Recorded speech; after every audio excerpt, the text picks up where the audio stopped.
For the thousands in attendance and the millions watching around the world, ladies and gentlemen, let's get ready to rumble! Yeah. What's up? It's that boy, Coach Malachi Williams in the building. We back. New Minute Today, USA Boxing. We back, man. Yes, y'all. If you from the west side, west, y'all. You know what I mean? Or wherever side of town you from, we back. We back today, man. We back today. It is what it is. Today we're gonna have a good show today. Yesterday was pretty fire. Sorry about that, guys. I don't know who this is calling. Yesterday was pretty fire. Pretty good show, right? Yesterday was a pretty good show. You know what I mean? We really got it in, got it down yesterday. You know, I pissed off some people, and that's kind of like been my forte. You know, I kind of piss off people with the way I deliver my message. They may have a problem with some of the truths I may drop, or they may have a strong disagreements with me, and that's fine. There's nothing wrong with that. But anyways, today gonna be a good day. Shout out to everybody who's watching us on Facebook. Shout out to everybody who's watching us on Twitter. If you're new to the channel, please subscribe, hit the like button. We got something we got to talk about today. Man, and I hope like hell that I don't, I'm hoping that I don't offend any, hold on, guys, hold on. I'm hoping I don't offend anyone, but I know I will.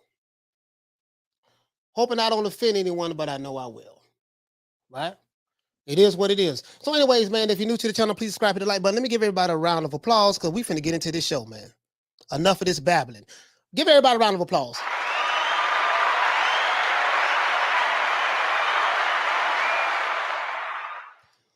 Now, before we get into this show, I must warn you.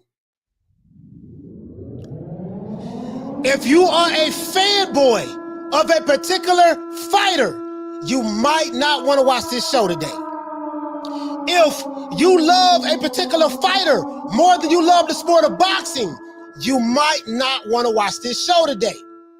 If you like to cap for your favorite fighter 24 hours a day, you might not want to watch this show today. If you are a beta male and you get easily offended, you might not want to watch this show today. If you are a Al B. Sure, Ralph Tresvant, Chico and El DeBarge, Christopher Williams, looking ass nigga, and you get overly sensitive and might cry at the words I'm going to say, you might not want to watch this show today. If you think that I am a fanboy of your fighter and you think that I am going to kiss ass for you to be over here, you might not want to watch this show today. This is a pro boxing channel. We do not believe in pushing narratives. We do not believe in race baiting, and we do not believe in capping for fighters. We do not believe in putting fighters in protective custody. Over here at New Minute Today USA Boxing, we love the sport of boxing, and the only thing we want to see good fights. So if you are a pro-narrative pushing individual and you worship promotional companies like the PBC and Top Rank, if you believe in protecting these fighters and saying this fighter don't deserve to fight that fighter because he need to do A, B, C, and D, guess what? You might not want to watch this show today. I'm warning you. This is your opportunity to leave now, because the things that I'm going to say in this show today, it might offend certain people. I do not care. So I'm giving you an opportunity to bow out. You might want to leave right now. Hey, okay. Got 10 seconds. 9, 8, 7, 6, 5, 4, 3, 2, 1. Still here, huh? Hey, okay. Okay, we reloaded. True. Let me go ahead and send them a shout out. Salute to my media today USA family. That's it. Shout out to Moni Brown as well. Shout out to Moni Brown, man. Shout out to Moni Brown. I found one of his videos today. I subscribed to his channel. He did a really good job on this video. I really liked it. I really liked it. He broke down some things that I didn't even realize. Well, one aspect of this video I didn't even realize. So, but we're gonna get into this. Oh, I have anybody who been watching my channel for a while. When I pull out the pen and pad, you ought to know what time it is. The pen and pad represents I got all my notes. We're gonna hit every goddamn thing. I have 20 things I want to hit in this live today, and we're gonna finish in 2 hours. I promise you that. Anyways, let's give everybody OJ Juman style. Let's go ahead and give everybody, man, a shout out. Shout out to Punch Perfect Boxing. Hey, okay. Shout out to Pat Royd. Hey, okay. Shout out to Paul Evans. Hey, okay. Shout out to Ava. Hey, okay.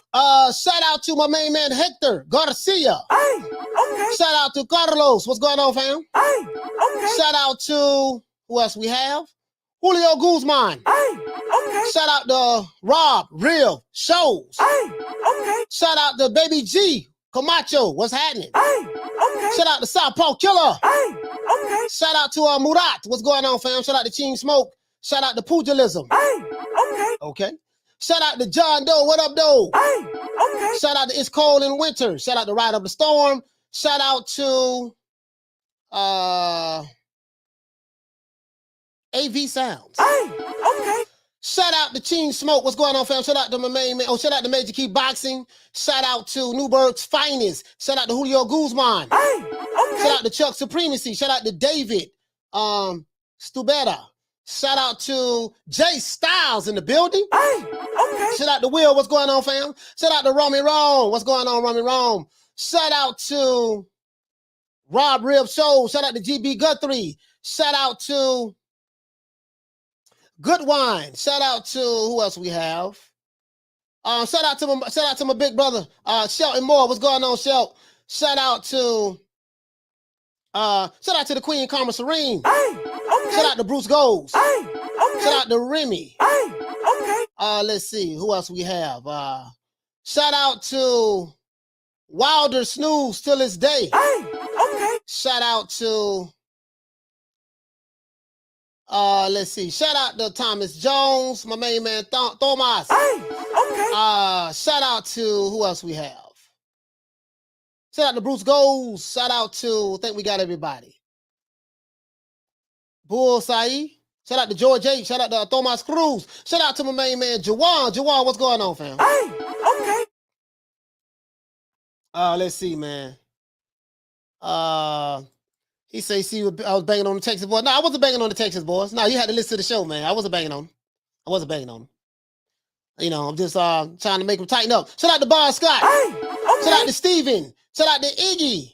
Shout out to Ricky. What's going on, fam? Brandon Calhoun. Victor V. Shout out to Jesse. What's going on, fam? Shout out to JM in the building. Hey, okay. Who else we have? Shout out to Double G Ivan. What's going on, fam?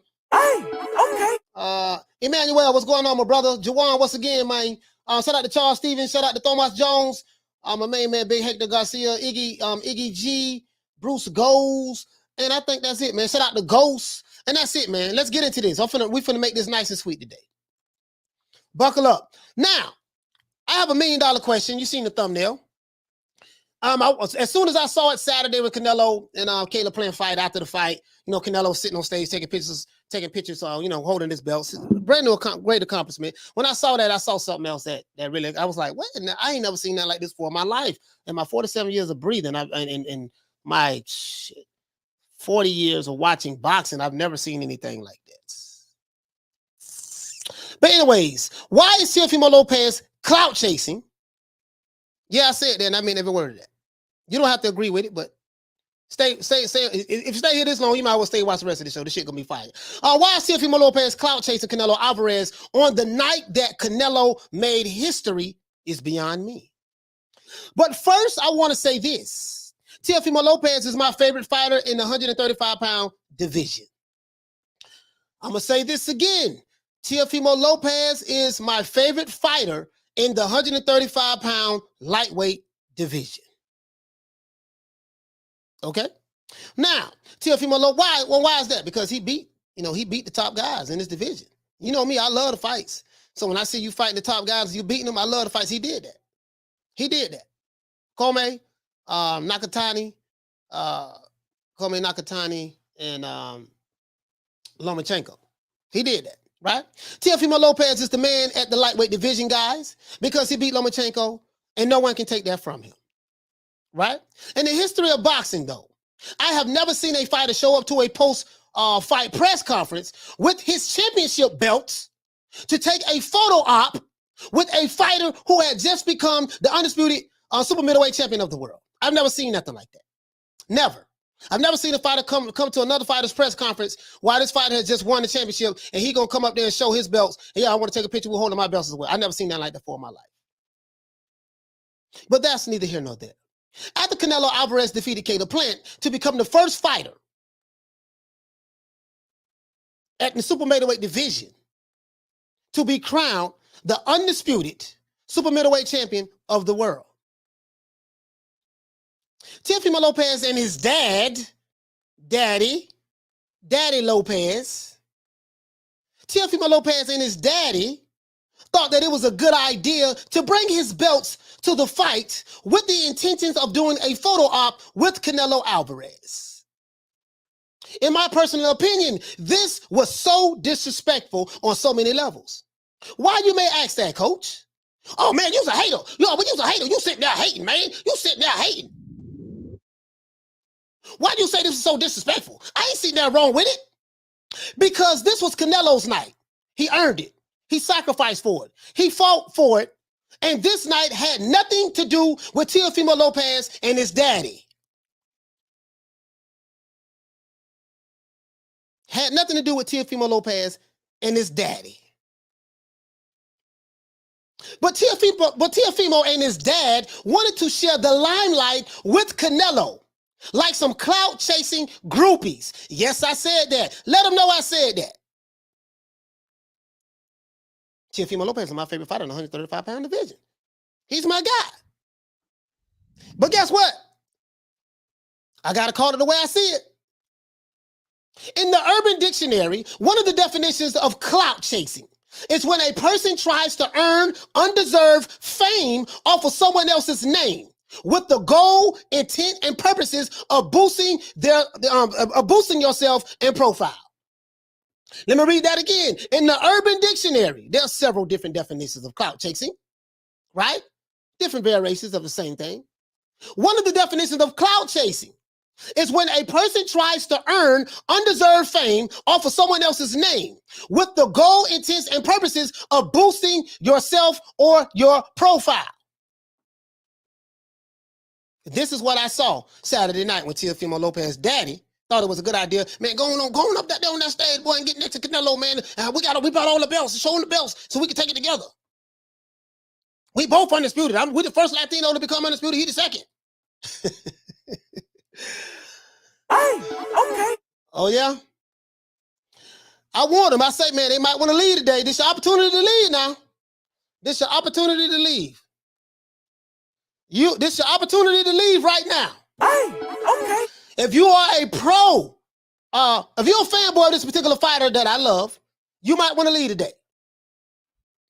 Might want to leave. Now, the crazy part about it all is this here. They did it with no shame. Even other Teofimo Lopez fans, like myself, thought that it was tasteless and selfish. My son is the first Latino fighter to become undisputed in the four-belt era. Lie, lie, and lie. As much as I like Teofimo Lopez as a fighter, he is not the undisputed lightweight champion. And I have the receipts. I have 20 of them, to be exact. In the history of the sport of boxing, there has only been 5 undisputed champions in the four-belt era. Do you want to name them? Oh, I have the receipts on that as well. I have receipts on top of receipts for that. But this ain't about undisputed. This is about the bullshit that I saw Saturday night. Some old clout chasing shit. One of you, this is your opportunity to leave. My son, as I already said that, right? So, as much as I like Teofimo Lopez as a fighter, he is not the undisputed lightweight champion of the world. And I have the receipts. In the history of the sport of boxing, there has only been 5 undisputed champions in the four-belt era. What are their names, Coach? Terrence Crawford. I don't think no one will refute that. Josh Taylor. I don't think no one will refute that. Hold on, let me get this super chat. Shout out to Y2K. Hey, okay. For dropping that quarter of a bam dub on your boy. Hey, Leroy! Super chat received. Playtime's over, boy. He said, dog, that whole thing made me cringe. Tio, you are the undisputed champion. Also, who walks around with their belts if you're not fighting that night? Wow. Yeah.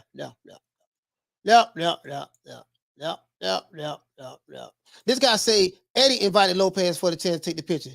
Clearly here Eddie calling him up in Spanish. Y'all act like he just walked up down his own. He brought his belts on his own, huh? Okay, no problem. Jay, you might not want to watch the show today, my brother. You might not want to watch the show today. I'm begging. Listen, I am begging you, Teofimo Lopez fanboys. I'm begging you, please leave today. Please leave. Please, I'm begging you. I'm begging you to leave today. Anyways, the first guy in the history of the sport of boxing, there's only been 5 undisputed champions in the 4-belt era. Number 1 is Terrence Crawford. Josh Taylor. I don't think no one would dispute that, right? Bernard Hopkins. Some of these new fans who just started watching box 5 years ago, they probably don't even know who B-Hop is. Jermaine Taylor. Jermaine Taylor became undisputed by beating Bernard Hopkins in the middleweight division. Bernard Hopkins was the undisputed middleweight champion of the world. Jermaine Taylor was the undisputed middleweight champion of the world in the four-belt era. Josh Taylor is currently the undisputed junior welterweight champion of the world. I don't think no one will argue that. And Terrence Crawford was in 2017 the junior welterweight champion of the world as well. The next guy is Alexander Usyk. Alexander Usyk was the undisputed at cruiserweight. I don't think no one would dispute that in the 4-belt era. And Josh Taylor, that boy over there from Scotland. And according to the history books, these were the only 5. And now we come with who? Saul Canelo Alvarez is the 6th fighter to ever become the undisputed super middleweight champion of the world in the 4-belt era. Guess what? I have the receipts. I got the receipts. Don't get mad at me. Get mad at the receipts. Right? When I finish this show today, I will educate some people, upset some people, and add some clarity as to who started this confusion in the first place as it relates to the history of the undisputed champion in the 4-belt era. I give you a hint. Mauricio Suleiman. Mauricio Suleiman is the bad guy in this equation. Teofimo Lopez is not the bad guy. Canelo Alvarez is not the bad guy in this equation as it relates to the confusion that's going on about this undisputed stuff. Mauricio Suleiman is the bad guy. And guess what? I have the receipts. You're going to hear all the receipts today. You're going to see every last one of them.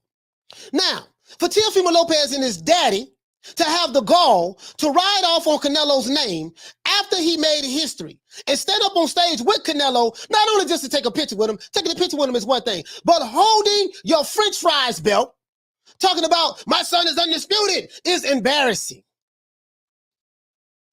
It's embarrassing. Whole lot of fighters took pictures with Canelo Saturday night. How many of them took pictures holding their belts in their hand? Opportunities, right? You look desperate and weak. You're trying too hard to convince other people who don't believe this shit that you are something that you're clearly not in the sport of boxing. And that's an undisputed champion. I got the receipts. I know my detractors very well. I know the playbook that my detractors are playing out of, so I got you. But to do it at the expense of Canelo Alvarez and to do it at the expense of Canelo's accomplishments is low to me. To me, it's low. To me, it's low. I am only here to state the facts today. You can make your own decision as to what you want to believe after I finish. But the D-riding and clout chasing has to stop. If you believe that you are undisputed, that's one thing. Right, Teofimo Daddy? To believe that, that's one thing. There's nothing wrong with that. But to do it at the expense of Canelo after he made history that night, and I don't care if it's Canelo, it could be Anthony Joshua, and Usyk, it could be Errol Spence, it could be Terrence Crawford, it could be Sean Porter, it doesn't matter. This is their night. Now, I want to ask you guys a question in the chat. I got a whole bunch of receipts I'm going to break down for you guys. I'm going to tell you the history of all this shit. Did you guys think that in the chat that it was a good idea for Teofimo Lopez to show up with a photo op to take pictures holding his championship belts next to Canelo? Or do you think that Teo and his daddy was out of pocket for trying to upstage Canelo on the night Canelo made history? That's my question for you guys. So let's go. Let's go. Let's go. Let's see. Shout out to the Bad Girl TKO Hey, for dropping that quarter of a bam dub on your boy. Hey, Leroy. Super chat received. Playtime's over, boy. She said Bud Crawford and Josh Taylor didn't do that to Usyk or vice versa. That was in bad taste. Canelo worked his ass off for that moment. Nasty. Thank you so much on Bad Girl TKO. If you're new to the channel, please subscribe, hit the like button. If you're new to the channel, please subscribe, hit the like button. Shout out to Drew for dropping that half a bam dub on your boy. Hey, Leroy. Super chat received. Playtime's over, boy. He says, Caleb wanting Canelo to acknowledge his skills. T.O. bringing his belts to a fight. Tank comparing himself to Canelo. This is the American boxer. Imagine Hagler asking Duran about his skills. Hey, you know Bobby Hagler. I was a fanboy of Bobby Hagler, man. Bobby Hagler is my favorite middleweight of all time. I'm biased with my old school fighters. If you new to that, so be it. Shout out to Drew for dropping that quarter of a bam dub on your boy. Hey, Leroy. Super chat received. Playtime's over, boy. He said Bob Arum caused this by pushing to get the franchise for Loma. So Eddie and Haney couldn't force purse bid from Manitoba. Mauricio and Bob have that fault. Oh, I got receipts today. So let me go ahead and get into this. Receipt number one. Let's listen to our brother, Moni Brown. Moni Brown shared something I didn't even know nothing about. He said something I didn't even know nothing about. Let's do this. Shout out to Moni Brown, man. I do not own the rights to this material. This material is for educational purposes only. Fucking name in the game, bro. Hold on. Let's do this. The newly crowned Super Middleweight Undisputed World Champion who just made history. And then we got a rising star in Teofimo Lopez, the lightweight king right now, the unified champion at lightweight. And Canelo Alvarez want to let T.O. know, man, you don't have to come with your titles to my post-conference fight. You know what I'm saying? You don't have to clout chase like that. You feel me? But I want y'all to listen to what Teofimo popped and what they thought about Canelo then, and then what they think about Canelo now. So this is what I didn't know. I just started YouTube about 10 months ago, right? About 10 months ago. Just started YouTube about 10 months ago. So I'm gonna let you hear what Moni Brown said one more time. I know Moni Brown loves Canelo Alvarez, but I want you to hear what he said. And shout out to Moni Brown. I just learned something that I didn't know because I wasn't doing this YouTube stuff back then. On at the fight, what is your boy Money back with another one, man? And this one right here is on a legend in the game. Canelo Alvarez, the hottest fighter on the planet, the 4th division world champion, the newly crowned Super Middleweight Undisputed World Champion who just made history. And then we got a rising star in Teofimo Lopez, the lightweight king right now, the unified champion at lightweight. And Canelo Alvarez want to let T.O. know, man, you don't have to come with your titles to my post-conference fight. You know what I'm saying? You don't have to clout chase like that. You feel me? But I want y'all to listen to what Teofimo popped and what they thought about Canelo then, and then what they think about Canelo now. Y'all know Money B will be back with the great assessment, family. Now, what you're going to hear Teofimo Lopez's father, Teo Sr., tells you how he felt about Canelo about 3-4 years ago. Now, people aren't allowed to change their minds about some things, but this is how we felt at the time about Canelo. They're so retarded, man. I mean, nobody knows shit about boxing, man. You know, like Triple G and Canelo and all these guys, they're bums, bro. They're bums. You know what I'm saying? They're bums, bro. No, but because they gotta go in the inside to throw their punches and connect. You know, why you think Floyd destroyed Canelo? Huh? Because Canelo's an inside fighter. Lomachenko's an inside fighter. All these guys, Triple G can't do nothing unless he's inside. All these guys are inside fighters. You know what I'm saying? As soon as you stand still and you're faster than them, you're quicker than them, you're smarter than them, and you know what they're gonna do before they do it, They freeze. That's what we call it. The phrase is freeze. Now, as y'all see, man, that was it. All right, I'm gonna stop right there. So, about 3-4 years ago, Teofimo Sr. felt like that Canelo and Triple G were bums. That's what he said. If you can't hear it, I will play it back for you again. This is, so if you're a Canelo fan and and I know that you love Canelo, this is what Teofimo Sr. thought about Canelo about 3 years ago. So where am I going at with this?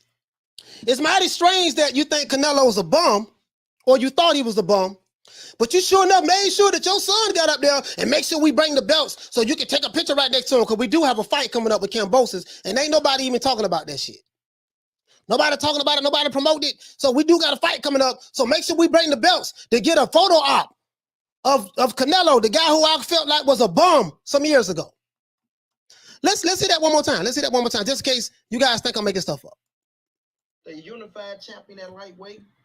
And Canelo Alvarez want to let Teo know, man, you don't have to come with your titles to my post conference fight. You know what I'm saying? You don't have to clout chase. Let's see this one more time. But I want y'all to listen to what Teofimo popped and what they thought about Canelo then, and then what they think about Canelo now. And y'all know Monty B will be back with a great assessment, family. They're so retarded, man. Ain't nobody knows shit about boxing, man. You know, like Triple G and Canelo and all these guys, they're bums. They're bums. You know what I'm saying? They're bums, bro. No, but because they gotta go in the inside to throw their punches and connect. You know, why you think Floyd destroyed Canelo? Huh? Because Canelo's an inside fighter. Lomachenko's an inside fighter. All these guys, Triple G can't do nothing unless he's inside. All these guys are inside fighters. You know what I'm saying? As soon as so anyways, that's it. So this is what Teofimo Sr. felt about Canelo some years back, right? What does that mean? What I'm trying to show you is this. If this is how you felt about the guy then, he probably changed his mind now. I don't know. But it didn't stop you from having your son come up here and stand right next to him so you can go ahead and get this photo out with him. It's a word I want you guys to remember today. That word is possession. When you have something in your possession, it's yours. You have full control and authority of it. When you do not have that one thing or whatever it is in your possession again, guess what? You do not have control of it, or it's not in your authority. We're going to talk about the word possession today. Now, let's go ahead. That's what I'm finna do now, guys. We're finna go over here and talk about Joe Frazier. Nobody tracked this very well. Now, Joe Frazier, he for all you young cats, Joe Frazier was the former heavyweight champion of the world back in the day. You know, he fought Muhammad Ali, had some classic fights, George Foreman and stuff like that. I know you guys say, what does this have to do with today's show? Everything. Joe Frazier won the belt that was pretty much stripped from Muhammad Ali because Muhammad Ali refused to fight in the Vietnam War. So Joe Frazier, he kind of like, he didn't beat Muhammad Ali to become a champion. I'd say that. On February 16, 1970, Frazier faced WBA champion Jimmy Ellis at Madison Square Garden. Ellis had appointed Quarry, right? He appointed these guys in the past. He said Ellis had appointed Quarry in the final bout of the WBA elimination tournament for Ali's vacated belt. Vacated. Ali gave the belt up. Frazier had declined to participate in the WBA tournament in protest of the decision for the WBA to strip Ali. Right? So once Joe Frazier beat this guy, he became the WBA champion of the world. Now, in today's time, people would say that Joe Frazier wasn't no champion. If you're new to the channel, please subscribe, hit the like button. If you're new to the channel, please subscribe, hit the like button. Some of you guys would say, well, Joe Frazier really ain't no champion. He ain't beat the man to win the belt, but he ain't no champion. What does Joe Frazier got to do with today's show? Everything. Nobody tracked this very well. Setting your ass up. Joe Frazier did not beat Ali. In today's time, he would not be, some of these guys, he won't be considered a champion because, well, he didn't beat the man. Okay. But the man who had the belt, which was Ali, he lost it. Due to no fault of his own, he lost it. I said we're going to talk about the word possession today, right? So once you lose something and someone finds it, picks it up, or it is given to that individual, and if it's given to them, then guess what? And if they fought for it and won it somehow, guess what? They are in possession of that thing. They are the new champion. So whether you believe Joe Frazier was the champion or not, because he didn't beat Ali to rightfully, just to win the belt, the belt was up for grabs once Ali got stripped of it, right? We go by that narrative, then Frazier was never a champion then, right? Let's keep going, though. Let's go to the next one. We got my main man, Lennox Lewis. For anyone in the chat who think I'm a racist, why the hell are you here? If anyone in the chat thinks I'm a racist, and why, then guess what? Please leave. You don't have to be here. You don't have to be here at all. Not asking you to be here, care nothing about you. But you're going to stay and watch this show. I know you will. Now, anyways. So Joe Frazier would have been considered, I guess, the direct male. No, I can't say that because Joe Frazier had to fight for it.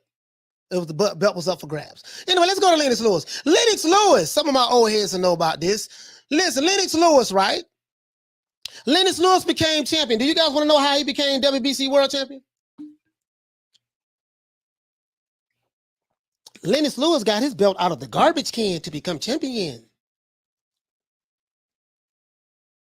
Yeah, it's true. It's true.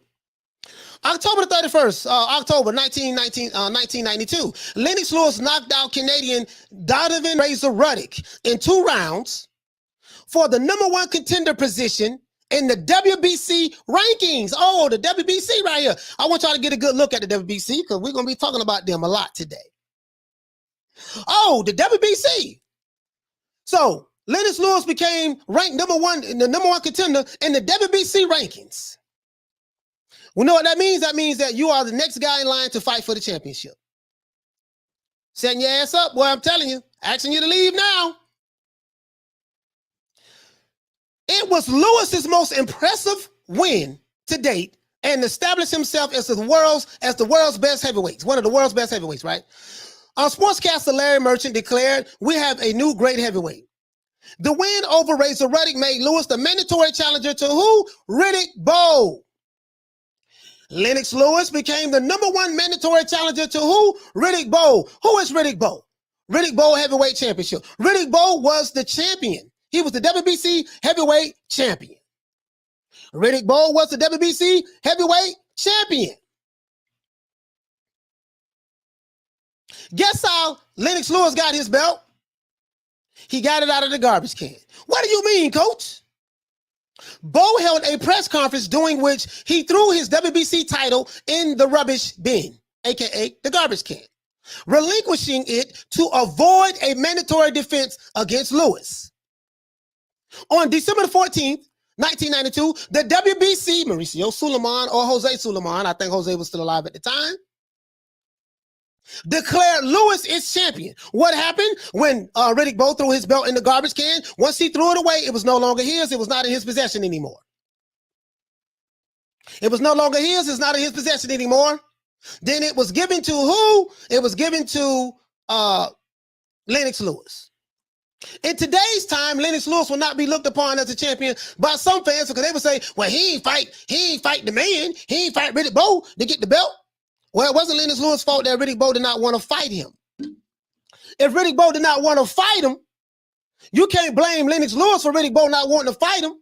If Riddick Bowe wanted to give the belt up, I'm going to just throw it away. I'm going to just give it away. Once he give it away or throw it away, that means he doesn't want it anymore. And once that too, one man's trash is another man's treasure. Once that trash that he threw out, once someone gained possession of that trash, guess what? It becomes theirs now. In the sport of boxing, if you are the #1 contender or you are the interim champion and the champion refuses to fight you some way, form, or fashion, or he can, or he moves up in weight, guess what? The interim champion will now be elevated to the champion. Woo! Follow me. I hope you guys follow me. Now, follow me. Now, Lennox Lewis got the belt out of the garbage can. Joe Frazier got the belt. It was Joe Frazier got his belt by fighting fighting in an eliminator match in order to fight for Ali's vacant belt. It was up for grabs. No one beat, when Ali lost his belt, no one beat him to lose his belt. It was taken from him. So in today's time, Lennox Lewis will be looked upon as the garbage can champion. He ain't no real champion because he ain't fight Riddick Bowe. Here we go. Here we go. Here we go. Here we go. Here we go. Here we go. Hey, let's go on. Let's go on further, right? Let's go on further. This is, let me see something. Who is this? Oh. This is Jamal Charlo. On November, let's see, guys. This is Jamal Charlo. On November the 21st, 2017, the WBC announced that Jamal Charlo will have the opportunity to claim the interim WBC middleweight title against Hugo Centeno. Right? The WBC president, Mauricio Suleiman, explained the reason for this being due to his full WBC title being tied up in a potential rematch between Gennady Golovkin and Canelo Alvarez. A possible date in January 2018 was being discussed at the time. Due to the negotiations not being made on January the 2nd, 2018, Suleiman ordered the fight and confirmed it would be sanctioned by the WBC for the interim championship. Follow me today. On January 23rd, the fight was made official on the undercard of Deontay Wilder. And this is how Jamal Charlo became the interim champion, right? This is how Jamal Charlo became the interim champion. Do you want to know how Jamal Charlo became the WBC champion? Do you know who the WBC champion was at the time in 2017? Middleweight champion. It was Canelo Alvarez. Canelo Alvarez was the WBC middleweight champion at that time. Canelo Alvarez was the WBC middleweight champion of that time. Hey, okay. But how did Jamal Charlo get the belt? On fight night, when Jamal Charlo fought, Jamal Charlo fought somebody, and he won the vacant WBC middleweight interim champion. When Jamal Charlo became champion, he became champion because Canelo Alvarez gave the belt up. Canelo Alvarez gave the belt up. He ended up fighting Danny Jacobs and Triple G. When Canelo Alvarez gave the belt up, and he was elevated to the franchise champion. Y'all gonna learn something today. Go learn something today. Canelo was elevated to the franchise champion. He lost the WBC middleweight title. And this is how Jamal Charlo got it. So this is why guys say that, well, Jamal Charlo ain't no real middleweight champion. He's an email champion. He got his belt from the email. It was his fault that him and, I'm not even going to say that. I'm not even going to say that. So Jamal Charlo is not a real champion. He's an email champion. Joe Frazier was never a real champion because, he didn't beat Ali for it. He didn't beat the man. Lennox Lewis got his belt out the garbage can because the champion refused to fight him and gave the belt up. Now, whether Canelo gave his belt up, got stripped, whatever happened, because I wasn't on YouTube then at the time. He didn't have the belt anymore. He got elevated to franchise champion. This is how Jamal Charlo became champion. He's the interim champion. The interim champion automatically gets elevated if the champion, for whatever reason, doesn't want to fight you, retires, or move up to another weight class. Now, let's keep going. Devin Haney. Oh, we got Devin Haney right here. Devin the Dream Haney. 26 fights, 26-0. Devin Haney, and I don't actually remember exactly the situation, how it was back then, to be honest with you guys, because I wasn't on YouTube at the time. Shout out to Southpaw Killer Hey, okay. for dropping that $2 bam super chat on your boy. Hey, Leroy. Super chat received. Playtime's over, boy. Anyways, Southpaw Killer say, school these casuals, coach. Keep cooking. Oh, yeah, I got a lot of trolls in here, but they don't want to leave, so let them stay. I appreciate y'all staying here. So anyways, right here, as you can see, Devin Haney fought this guy named Zaud, and he won the vacant WBC intern title. Now, when you are an intern champion, you are automatically the next guy in line to fight the champion. In 2000, I think this was when this was, 2019? Yeah, this 2019. In 2019, I think the WBC champion, lightweight champion of the world at that time was Vasily Lomachenko. People say Devin Haney is not a real champion because he didn't beat Vasily Lomachenko to win the belt. He got the belt via email. So the question is, well, how did he get the belt via email? What happened? If Vasily Lomachenko was the champion at that time of the WBC lightweight title, how did Devin Haney get it without fighting Vasily Lomachenko? Now, regardless of what you want to believe, somehow, some way, the belt got relinquished from Lomachenko. Some say he dropped the belt. Some say he was stripped of it, but he got elevated to the franchise champion. I'm going to give you guys the history on where when the franchise started as well. And I'm going to show you guys where the confusion lies at. Mauricio Suleiman is the bad guy here. I will prove it today. So now, as you can see right here, Devin Haney, when he fought his 23rd fight, he was the WBC vacant intern champion. Now, in his 24th fight, he retained the WBC lightweight title. How can he retain a title in his 24th fight when he didn't have it in his 23rd fight?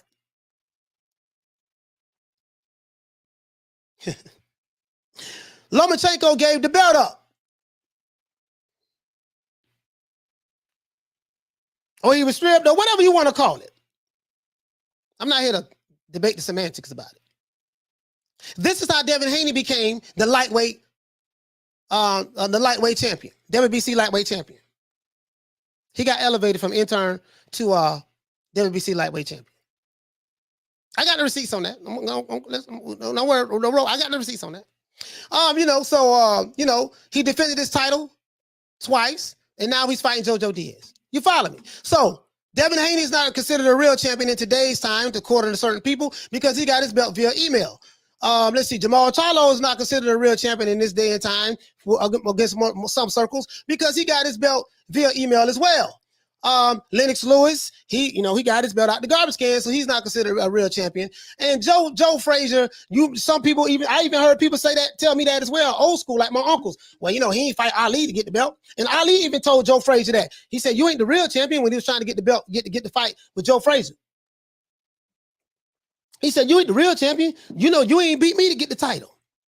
A lot of you old school cats, you know this for a fact. Right? So there's 1, 2, 3, 4, 5 guys. No, 4 guys. Let's go here. Now, Saul Canelo Alvarez, WBC franchise champion. This article was written in 2019. As you can see, this is Canelo. The World's Boxing Council has finalized the process of the opponent for Saul Canelo Alvarez as franchise champion. During its recent mid-year meeting in Honolulu, Hawaii, USA, the WBC Board of Governors approved Rule 3.26 of the WBC Rules and Regulations, which creates the designation of WBC franchise champion. The franchise champion is a special designation status which the WBC may bestow to a current WBC world champion who is also an elite boxer and who has achieved and maintains the highest statures in the sport. Rule 3.26, in its discretion, the WBC may, upon a 2/3 vote of the Board of Governors, designate each weight category one WBC franchise champion. So it may designate in each weight category one WBC franchise champion. So that means that, hey, they can create a WBC franchise for heavyweight, cruiserweight, light heavy, super middleweight, whatever weight class they can designate a franchise champion. This is the birth of the franchise champion, guys. To this day. Now, a franchise champion shall enjoy special status with respect to his or her mandatory obligations, holding multiple titles and competing for titles, competing for titles of other organizations, as the WBC Board of Governors rules on a case-by-case basis. Okay? The World Boxing Council is proud to proclaim the designation of WBC Middleweight World Champion Saul Canelo Alvarez as WBC Middleweight Champion, franchise champion of the world. The WBC is bestowing that honor upon Canelo Alvarez due to his many accomplishments, which have positioned him as major worldwide attraction in boxing. And in light of his unquestionable boxing career linked to our organization, Canelo has represented the WBC for 11 years. As of this article, he was with the WBC for 11 years, according to this article, with outstanding results in his professional career. They looked at some of Canelo's accomplishments to justify why they created this belt, this special belt for Canelo at the time. Drafted by the WBC to enter the Ring Telmex program in 2008. And this is just all of the accomplishments that they're showing that Canelo did, which Mauricio Suleiman set something up for him. He conquered the WBC Silver Championship in 2010. They're showing his accomplishments.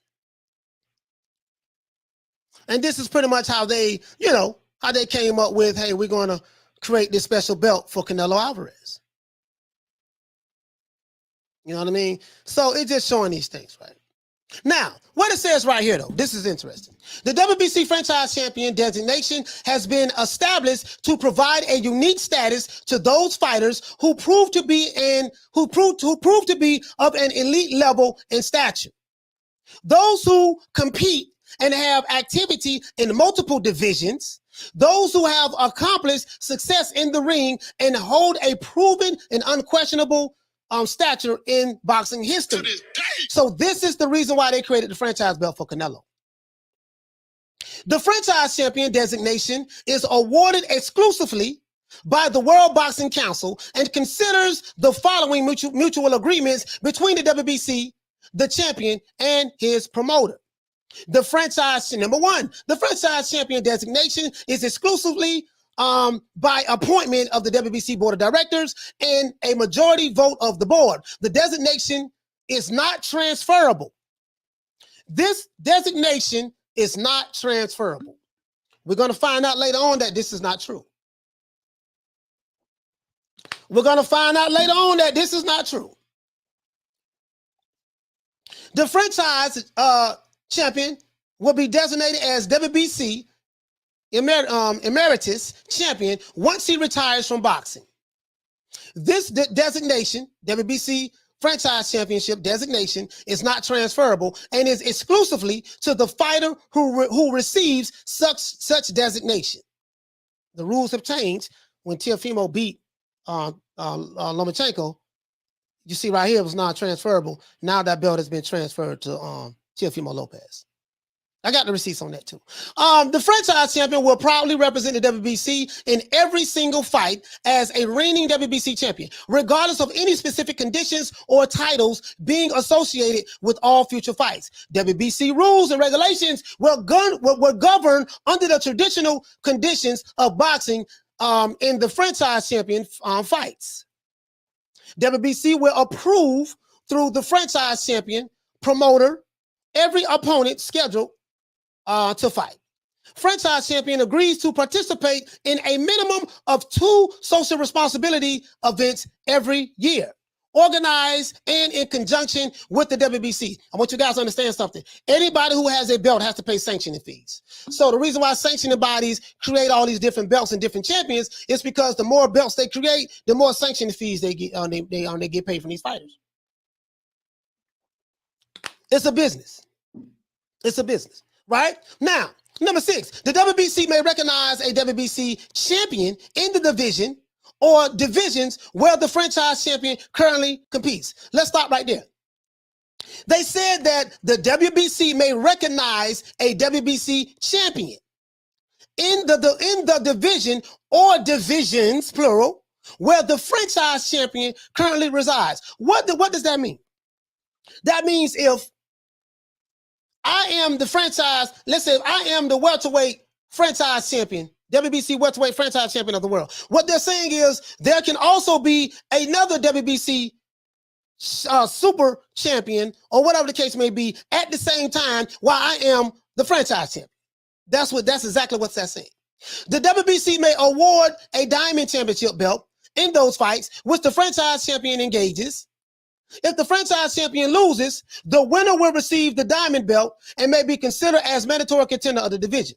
With Canelo's appointment as franchise champion, WBC interim champion Jamal Charlo is now confirmed as the WBC middleweight champion of the world.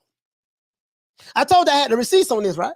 So how did Jamal Charlo become the WBC middleweight champion?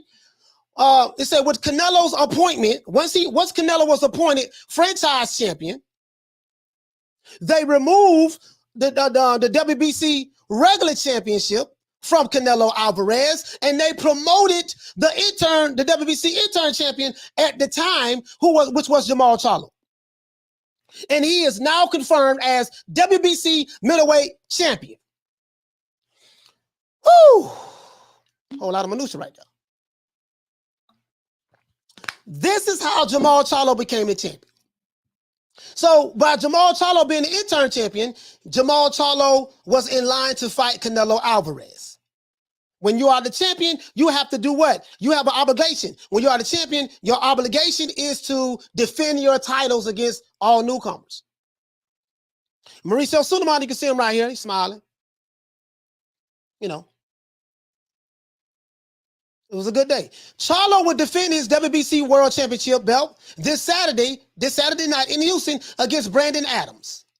And this is the history of how and when the franchise belt was created and who it was created for, and how Jamal Charlo became the WBC middleweight champion without fighting Canelo Alvarez for it.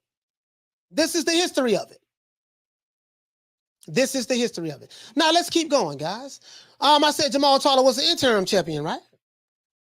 To back this up, went over here. An interim championship is an alternate title that is awarded by the 4 major sanctioning bodies. An interim championship is an alternate title that is awarded by the 4 major sanctioning bodies of professional boxing. Who are those 4 main sanctioning bodies, guys? The WBA, the WBC, the IBF, and the WBO. So all 4 of these sanctioning bodies recognize in conjunction the interim champion. Let's keep going. I'm not even going to read all of this. I'm going to get right here. Now, the only way that an interim champion can be promoted to champion, this is going to back up this, how Jamal Charlo became the WBC champion. This is backing it up. It said if the original champion cannot return, refuses to defend their title, or transfers to a different weight division, or in this case, get elevated, because this is something new that Mauricio Suleiman came up with, I think, 2 or 3 years ago. 2 years ago, I think. Something like that. Or if you get elevated to the franchise belt, guess what? The interim champion is then promoted to full championship status. Let's read that again. If the original champion cannot return, refuses to defend their title, or transfers for a different weight division, the interim champion is then promoted to the full championship status. How do we know this is true? Because right here, Canelo got promoted to the franchise champion, and Jamal Charlo got elevated to the WBC full champion. How do we know this is true? Devin Haney got elevated to the WBC lightweight championship title, because Lomachenko was elevated to the franchise champion. And so that belt left him, the championship belt left Lomachenko, and i.e. this is why they elevated Devin Haney to full championship status. And Lomachenko became the franchise champion. Very similar to right here, Saul Canelo Alvarez. Let's keep going, right? How do we know this is true? Jamal Charlo, we done broke Jamal Charlo down. Got him already. How do we know this is true? Lennox Lewis was the #1 contender, interim champion, to fight Riddick Bowe. Riddick Bowe refused to fight, as you can see right here. Sorry about that. Riddick Bowe refused to fight. It says if the original champion cannot return, refuses to defend the title. So Riddick Bowe refused to defend the title against Lennox Lewis. He threw the belt in the garbage, and Lennox Lewis got the belt out of the garbage can, and Mauricio Suleiman, or Jose Suleiman, elevated him and said he is the full champion.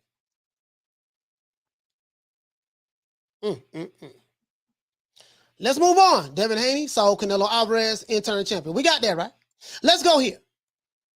Let's go here, guys. Canelo Alvarez defeat. Now, I hope we got that worked out. We know now what's the history of the franchise belt. We know who the franchise belt was created for. We know what it was created for. We know that another franchise belt was created, I think 2 years ago, for what's my main man name? Lomachenko. That's how he became a franchise champion, and he lost his belt, his WBC championship belt, and Devin Haney got elevated to it. I know. I got plenty more. Let's do this.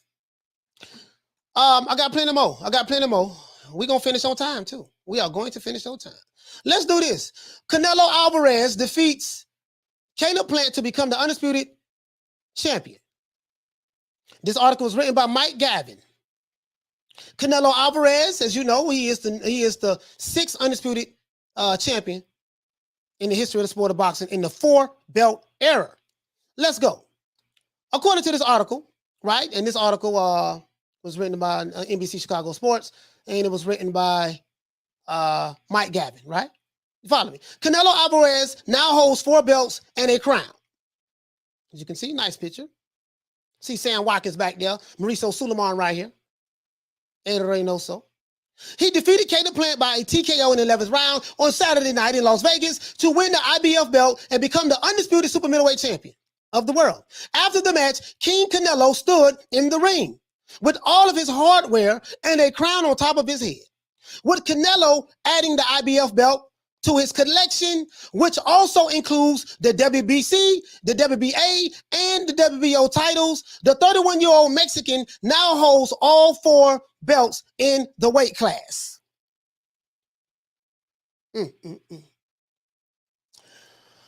This is for everybody, said Canelo, especially for Mexico. It's another one for our team. Canelo Alvarez improved to 57-1-2 in his career, knocked down Plant after a left hook, right uppercut in the 11th round, and we know what the dealio is. This is what Canelo said. That's the way it had to finish. Canelo said. Where am I going at with this? What does this have to do with Teofimo Lopez clout chasing? Everything. He was already hurt, and I went for the kill, said Canelo. As he has done with nearly all of his opponents, Canelo defeated Callum Smith last December and to win the WBA, the WBC, and the WBA belts, and knocked out Billy Joe Saunders in 8 rounds to win the WBO titles. So this is the chronological order on how Canelo became the WBC middleweight champion, the WBA super middleweight champion, sorry about that, the WBA super middleweight champion, and the WBO super middleweight champion. As you know, he beat Caleb Plant, and now he is the IBF super middleweight champion as well, i.e. making him undisputed super middleweight champion of the world, the first of his kind. And it says right here in this article, he becomes boxing's 6th undisputed champion, joining Terrence Crawford. He won it at the junior middleweight division. Joining Bernard Hopkins, he won it at the middleweight division. Joining Alexander Usyk, he won it at the cruiserweight division. Joining Jermaine Taylor, he won it at the middleweight division. And joining Josh Taylor, he won it at the junior welterweight division. And now Canelo said this. He is a boxing historian as well. We're only 6. He didn't say 7. He said we're only 6, including himself. He did not say 7. Notice that. I'm finna show you where I'm going at with this in a minute. It makes me happy, very motivated to become one of the 6 undisputed champions of the world. 1, 2, 3, 4, 5. Crawford 1, Hopkins 2, Usyk 3, Taylor 4, Jermaine Taylor 4, Josh Taylor 5, Canelo 6. Let's move on. Let's move on. Now, let's go back to this French fries belt. I call the franchise belt the French fries belt. Let's go back to this French fries belt. Has the this is a question that was asked by Kerryon Johnson. He said, has the WBC franchise belt, franchise champion, brought clarity or confusion? This is why everybody is confused. Everybody is confused because of Mauricio Suleiman. I am not confused. I understand exactly what's going on. But for the people who argue this and debate this online all the time, to my trolls and detractors, I am not paying attention to you. I promise you, I'm not even looking at the comments.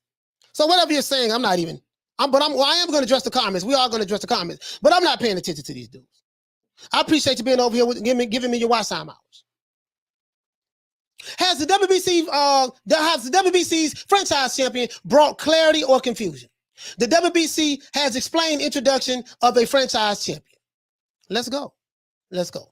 Has the WBC franchise champion brought clarity or confusion? The WBC president and a panel of experts offered insight into the new status. Let me know, do you guys understand this status? Oh, I got the receipts today, boy. Yes. So let's hear it right here, guys. Let's hear it right here. Let's hear it right here. While prize fighting worldwide were squaring off against each other at the height of the boxing season, the WBC added yet another ingredient to the middleweight mix, the curiously titled franchise champion. In June, the WBC elevated middleweight champion, elevated him, meaning he went higher, right? Middleweight champion Saul Canelo Alvarez to franchise champion and installed the interim champion Jamal Charlo as the middleweight champion. So they trade. So one moved up, the other one moved up. Alvarez is the only world champion to receive this distinction. That was at that time, right? That was at that time. But could the hard-hitting WBC heavyweight title holder Deontay Wilder be next in line? So this is when they was talking about Deontay Wilder and all that stuff there, right? So they said, what is the franchise champion, guys? The WBC board, I know we read this already, but the WBC Board of Governors recently approved a 3.26 of the WBC rules and regulations, which created the WBC franchise champion. They created this belt 2 years ago. I think two or 3 years ago. I think 3 years ago. 2 or 3 years ago, something like that. According to this rule, a franchise champion is a special designation status. According to the WBC rules, a franchise champion is a what? A special designated status. True. Which the WBC may bestow to a current WBC world champion, who is also an elite boxer and who has achieved and maintains the highest of statures in the sport of boxing. I done read this already. As newly crowned franchise champion, Canelo Alvarez now has the right to pursue fights of his choosing without the responsibility of making a mandatory title defense against Charlo. This is what this article says. If Wilder is made franchise champion down the line, he too will have the power to step aside his mandatory challenger. So basically, the franchise belt was a belt that was created by Mauricio Suleiman to give the top guy, who he feels is the top guy, the opportunity to choose who he wants to fight without having to fight as mandatory. This is why this belt was created. This is what it says. This is what it says.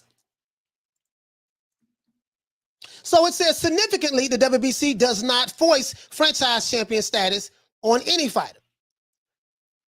The appointment represents 7 mutual agreements between the WBC, the champion, and his or her promoter.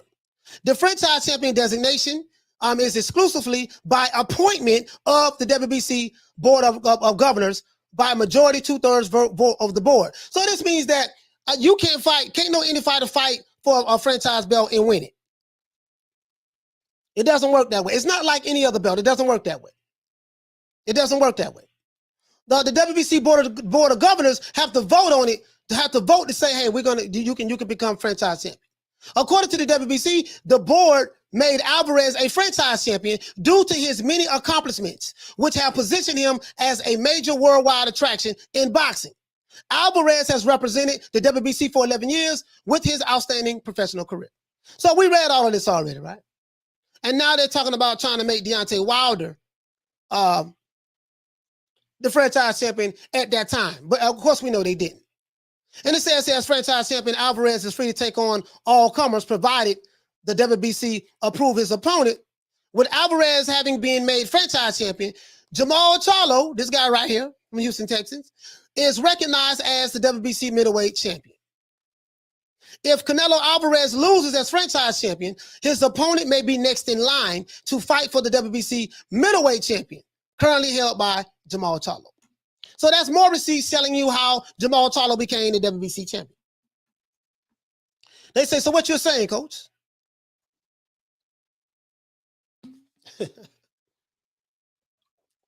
This is where the confusion is coming from, guys. It's coming from Mauricio Suleiman. The confusion is coming from Mauricio Suleiman. Mauricio Suleiman is the reason why you have guys online arguing, fighting, talking about this. He undisputed. He ain't undisputed. You a hater. F you. I'm gonna pull up. I'm gonna do this. I'm gonna do that. This is Mauricio Suleiman. Is the guy who created this confusion. Let's go to the next one.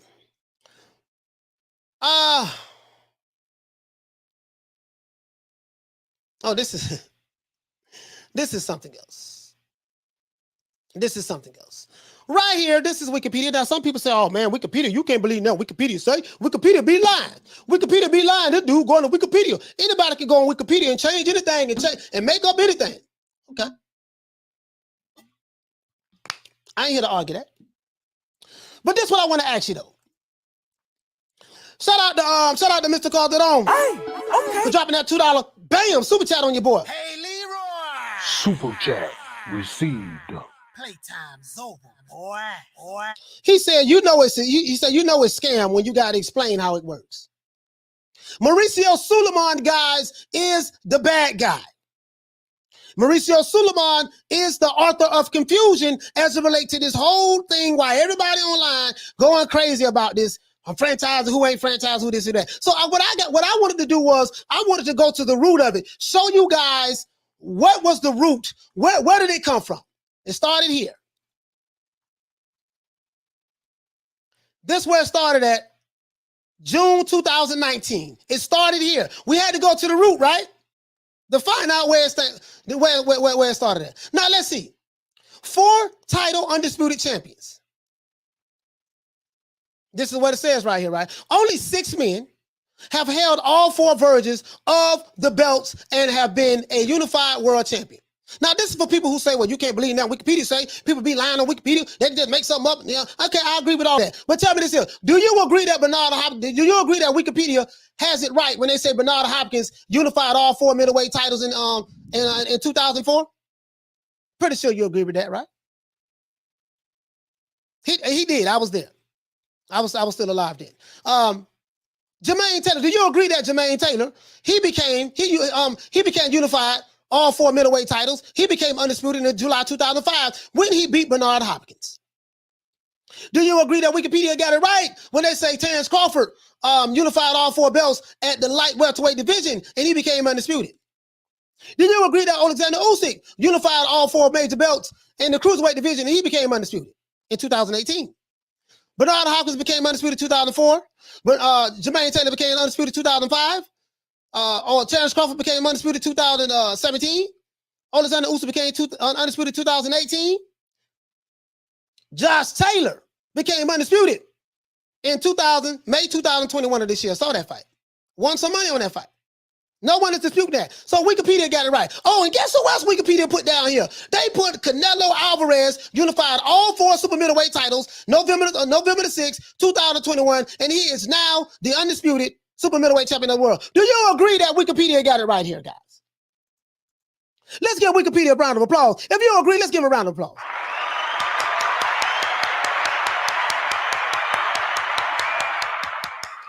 If you agree, let's give a round of applause. Wikipedia got it right there. So we established that Wikipedia is not lying right here, right?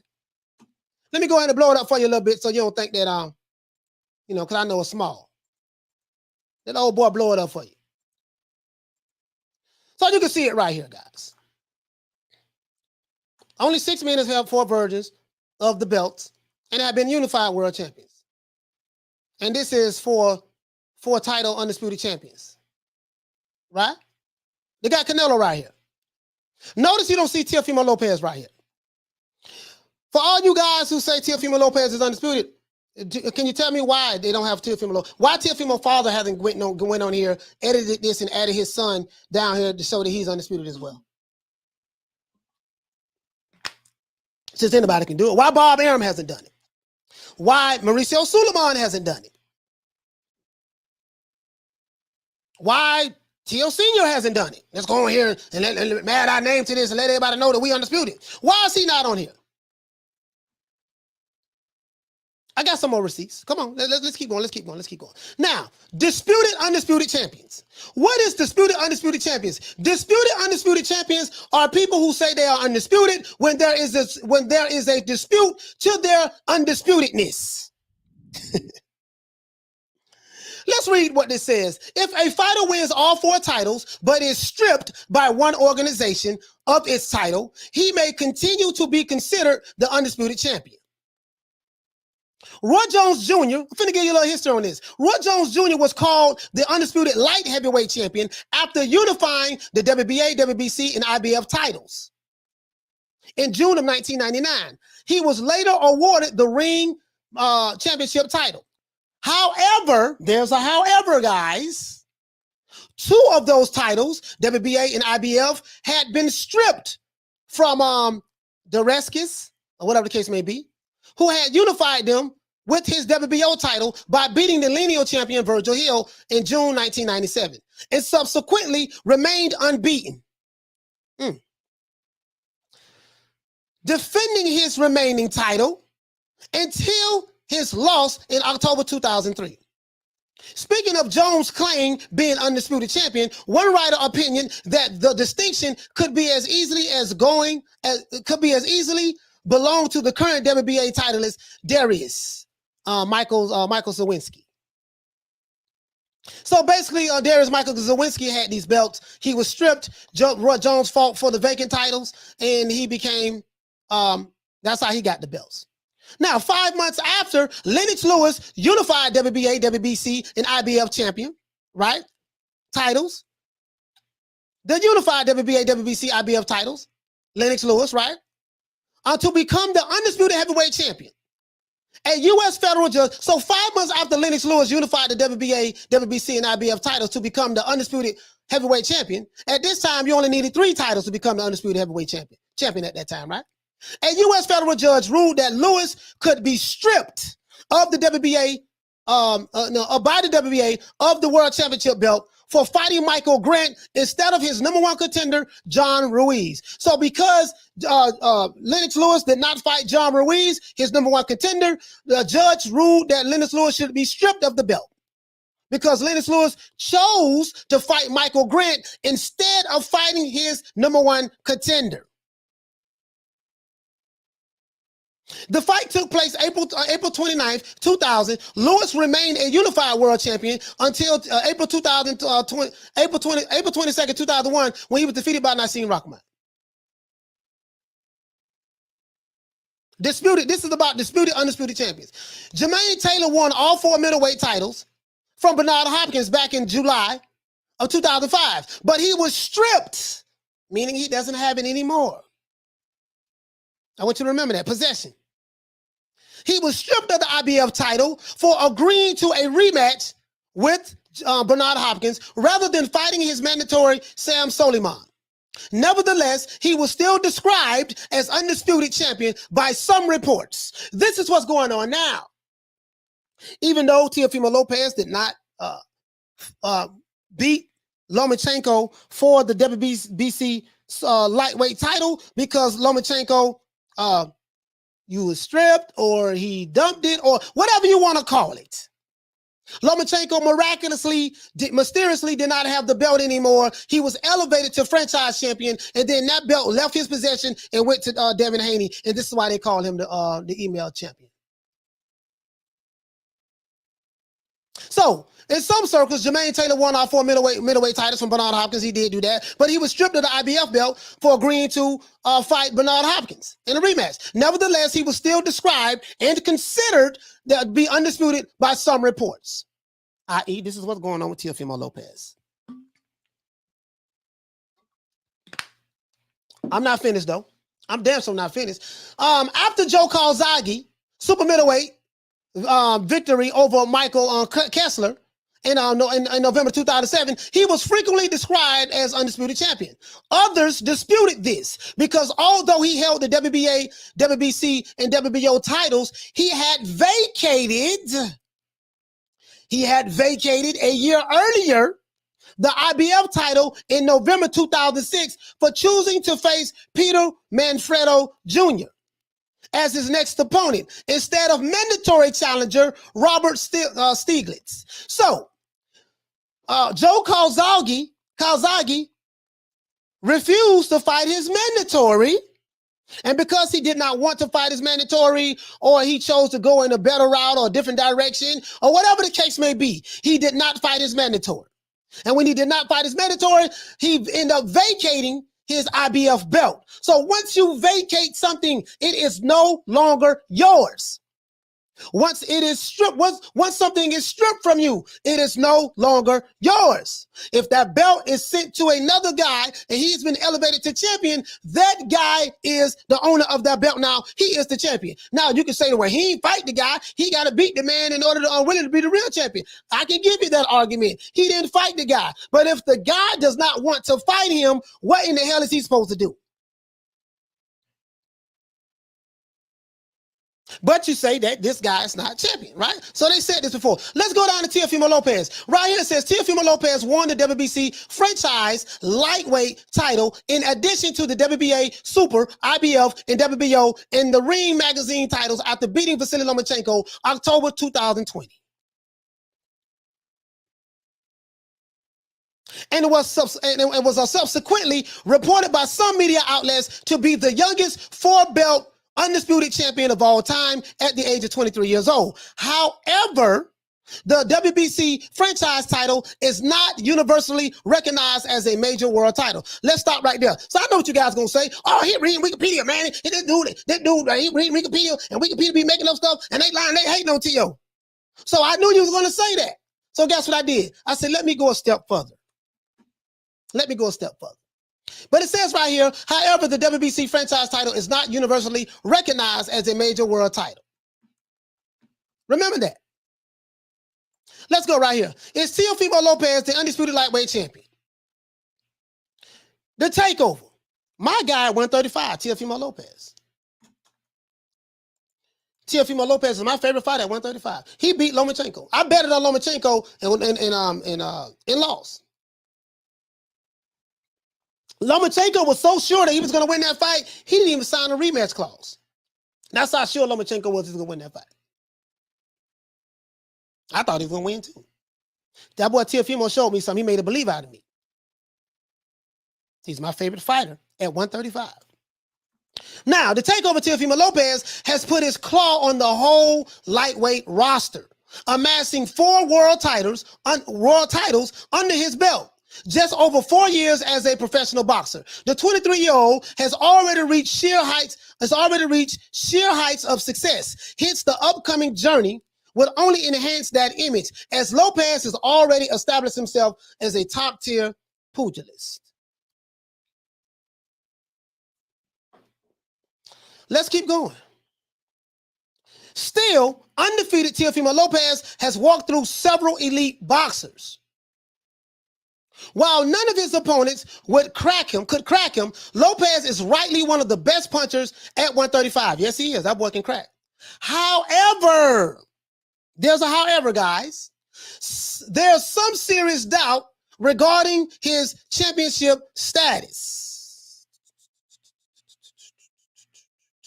Lopez often bills himself as the undisputed unified lightweight champion of the world, but many fans may not agree to that.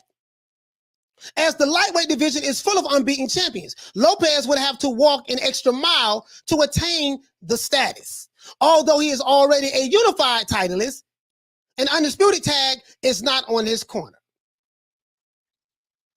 I wonder why. Is Wikipedia hating on Teofimo Lopez? Is who wrote this article? Is Sky Sports hating on Teofimo Lopez?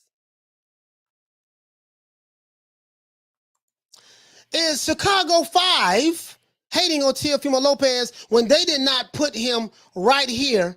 When they did not put him right here amongst Terrence Crawford, Bernard Hopkins, Alexander Usyk, Jermaine Taylor, and Josh Taylor, and Canelo Alvarez. Is this a conspiracy against him? Let's find out. Let's find out. Still, it says that he has as an undisputed tag is not on his corner. Let's keep going down. What belts do Teofimo Lopez have? This guy intends to bring some clarity to this. The Takeover currently holds the WBA Super, the WBO, the IBF, and the Ring Magazine, and the WBC franchise belts. We read that how the franchise belt was created. We know that it's a status, it's a special designation belt. We know this.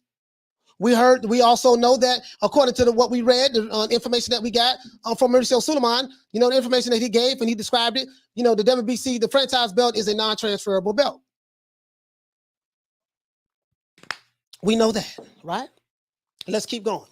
After his win over Vasily Lomachenko, Teofimo got a hold of all of the belts and tagged himself as the undisputed unified lightweight champion of the world. However, a closer look into the scenario would put a dent in this belief. Let's keep going. Lopez is rightly the world champion for all three boxing organizations, the WBA, the WBO, and the IBF. However, Devin Haney holds the real WBC belt at 135. He got it via email, but yet he has the belt.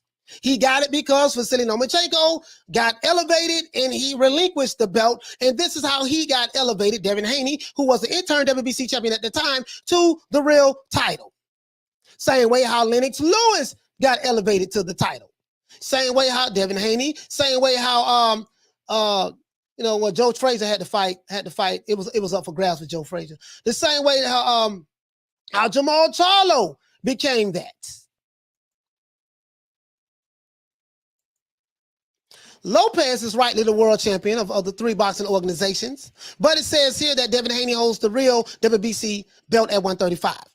So I said, you know what? Maybe all of these information that I found so far, they're hating. It's a conspiracy against Teofimo, and so because I think my detractors, that's what they're going to say. So let me dig a little deeper. Let me go to the root of it. So I went to the root of how and when the franchise belt was created.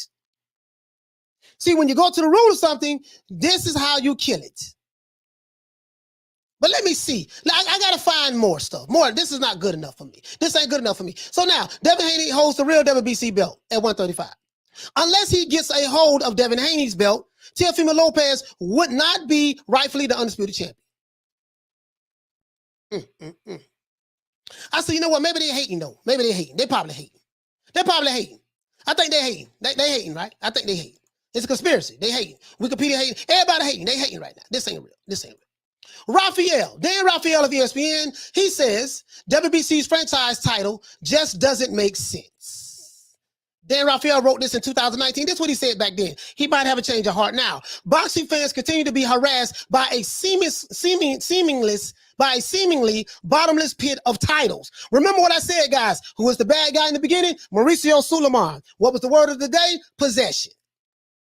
Mauricio Suleiman is the bad guy. Mauricio Suleiman is the author of confusion. He has everybody confused and arguing over these belts that he's creating out of thin air. If we were in the studio audience of the Oprah Winfrey Show, she'd point wildly at us and shout, "You get a title, and you get a title, and you get a title." In boxing, we have super titles, regular titles, interim titles, emeritus titles, and in recession titles. There are pearl, diamond, silver, and gold titles. International, youth, and continental titles. Remember, I told you guys how the sanctioning bodies make money is they create a whole lot of belts, and whoever owns that belt, has that belt in their possession, they have to pay what? Sanctioning fees. Any belt that's created, someone's going to have to pay sanctioning fees. with the 4 major sanctioning bodies. So as you can see in the sport of boxing, we got 1 million goddamn belts. This article is out of 2019. And now, ladies and gents, let's add yet another one to the pile. The WBC's new invention, made up out of nowhere, the franchise title. Let's read that once again. And now, ladies and gents, let's add another belt to the pile. The new WBC invention, made up out of nowhere, the franchise title. On Wednesday, the WBC stripped Canelo Alvarez. Now, it says Canelo was stripped right here. It says Canelo was stripped right here. On Wednesday, the WBC stripped Canelo Alvarez of his middleweight world title with his permission. 2019, Dan Raphael wrote this article. It says right here that on Wednesday, 2019, the WBC, they did what? They stripped Canelo Alvarez of his middleweight title with Canelo's permission and seeming cooperation, and designated him the very first WBC franchise champion. This is how this belt was created. So the guy asked the question. He says, so what does this all mean? I will try to answer that the best I can, which is not always easy, because boxing, as great, compelling, and dramatic as the competition can be inside of the ring, it is often horrendous when it comes to sanctioning body nonsense outside of the ring. Remember what I told you guys, Mauricio Suleiman is the author of confusion. He is the bad guy. It's not Devin Haney. It's not Teofimo Lopez. Hell, it's not even on Teofimo Sr.'s fault. It's Mauricio Suleiman. So what does that mean? What does this mean really? It means that Canelo Alvarez now has 2 major belts instead of 3. He has the IBF and the WBA. And instead of 3, right? This is what it says. It said it means that Canelo Alvarez has 2 major belts, the IBF and the WBA, instead of 3 major belts now. So what they're saying is once they elevated him to the franchise belt, he no longer had a major belt anymore. That belt was stripped, and it was given to Jamal Charlo. This is why I showed you this in the beginning. He had hoped to collect all 4 world titles to become the undisputed middleweight champion of the world. This is what Canelo wanted to do, according to this article. He wanted to become undisputed at middleweight division. But now that has become more complicated thanks to the WBC ludicrous invention. See, the WBC created this belt. They are the reason all of this confusion is here. So this is another question it asks. This is another question it said, right? Is Charlo Adams' winner still one of Alvarez's mandatory? Apparently not. Because it says right here, the winner out of Jamal Charlo and Adams was supposed to be Canelo's mandatory. So it says, is Charlo Adams' winner still one of Canelo's mandatories? Apparently not, because one of the points the WBC made in introducing the franchise title was that its holder would not have such rigid mandatory defense obligations. So it allows you not to, you can pretty much pick and choose who you want to fight. So it says, if somebody beats Canelo Alvarez, does he become the franchise champion? No. According to this article. According to the WBC. According to who? The WBC. The franchise champion is a special designation status. But special designation and status which the WBC may bestow to a current WBC world champion who is also an elite boxer and who has achieved and maintains the highest statures in the sport. Let's stop right there. So if somebody beat Canelo at that time, do they become franchise champion? No. So let me ask you a question. If that was the rule at the time, how come when Teofimo Lopez beat Vasily Lomachenko, Vasily Lomachenko lost his WBC franchise belt to Teofimo Lopez? It says right here, the WBC clearly said in 2019 that if somebody would have beat Canelo Alvarez, they would not become the franchise champion. But when Teofimo Lopez beat Lomachenko, the WBC changed this rule, and then Teofimo Lopez became the WBC franchise champion. You see the confusion, guys? It's not Teofimo's fault. It's not the people online who's arguing and having debates about this fault. It's the WBC Mauricio Suleiman. I have been consistent at saying this. I have the receipts to prove. Let's keep going though, right? Let's keep going though. So this is the non-transferable, transferable, well, whatever we feel like it is type of belt. Let's keep going. Now, WBC president won't say who is the actual 135-pound champion. I'm finna prove to you Mauricio Suleiman is the author of confusion, guys. He is the bad guy. He is the bad guy. They say this is how ridiculous the WBC title structure is. Its president, Mauricio Suleiman, won't say who the lightweight champion is. This article was written January 10th, 2021 by Michael Rosenthal. I have all these links in the description. You can check them out yourself. The WBC, it said the sanctioning body has 3 135-pound title holders. It has Teofimo Lopez, franchise. It has franchise in quotations. As a matter of fact, let me make it bigger so you guys can see. I don't want you guys thinking I'm making shit up. This guy right here says this is how ridiculous the WBC title structure is. Its president won't say who the lightweight champion is. The sanctioning body has 3 135-pound title holders. The first one is Teofimo Lopez. He has what? The franchise. They have it in quotations.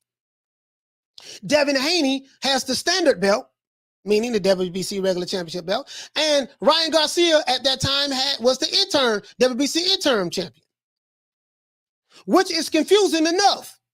And it gets more frustrating. Mauricio Suleiman has confirmed that Teofimo Lopez is the undisputed 135-pound title holder after he unified all 4 major titles with his victory over then franchise belt holder Vasily Lomachenko in October 17th. I know what you're saying. You see, Mauricio Suleiman, he said that Teofimo was undisputed. This is proof he's undisputed. I know you very well. I know what you're going to say. I know you very well. The WBC, but it says, however, the WBC lists Devin Haney as its lightweight champion, which is also what Haney claims. Suleiman has confirmed that Lopez is undisputed champion, but declined to address the question of who is the real WBC title holder when he appeared on DAZN's the Ak and Barak show. Wait a minute, this doesn't make any sense to me. Suleiman has confirmed that Lopez is the undisputed champion, right? But he declined to address with Ak and Barak, address the question of who is the real WBC title holder. There's no, okay, you don't even have to ask that question because according to what Mauricio Suleiman said on your show, he said that Teofimo Lopez is the undisputed champion, right? Oh, I got you. I know what you're saying. I know what you're saying. Teofimo Lopez is the undisputed lightweight champion, said Mauricio Suleiman. So for all of those who say that Mauricio Suleiman said that he's champion, when you hear Teofimo Sr. say that Mauricio told us we was undisputed, we undisputed, right? He said he got it from Mauricio Suleiman. But right here, they don't have Teofimo right here, along with Canelo. Right here, they talk about, right here, that's the interim champion. Let's go over here. Right here, it breaks down what it is. The birth of the franchise belt. Right here, it said that the birth of the belt. Hold on, as a matter of fact, no, let's go back. Let's go back.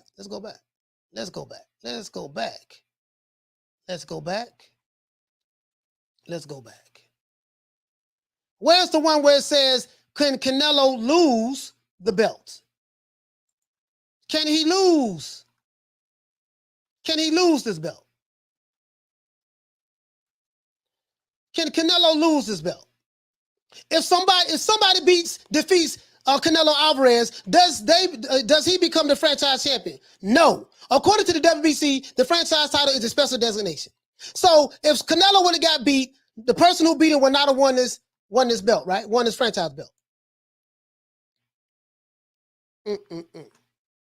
But right here, Suleiman has confirmed that Lopez is the undisputed champion, but declined to address the real reason, the real question, who is the real WBC title holder? Teofimo Lopez is undisputed lightweight champion, said Mauricio Suleiman. And whoever beats Teofimo, if there is someone who beats him, he must be called undisputed. You follow me, right? You follow me. And when they break down here, undisputed champions, interim champions and undisputed champions and stuff like that, when it breaks down right here, it says that all of the major sanctioning bodies do not recognize the franchise belt. Right here, he breaks down what it is, how he created this belt. Right here, let's go over here. It talks about disputed, undisputed champions. So right here, guys, there's a dispute right here. But I'm not finished, though. Mauricio Suleiman said, I have spoken to Devin and his father. The franchise designation was created recently by the WBC. So right here, Mauricio Suleiman says that Teofimo Lopez is the undisputed lightweight champion. January 10th, 2021. So the guys who was arguing this and debating this, and they say, Mauricio Suleiman said it. Guess what? They're right. Mauricio Suleiman did say it. Mauricio Suleiman did say that. And he said that in order for someone to become undisputed, when they fight, they got to beat Vasily. They got to beat Teofimo Lopez. The belt was non-transferable. Now it's transferable. Where am I going at with this? Let's go. Mauricio Suleiman is the root of confusion right here. I'm not finished. Now right here, Devin Haney.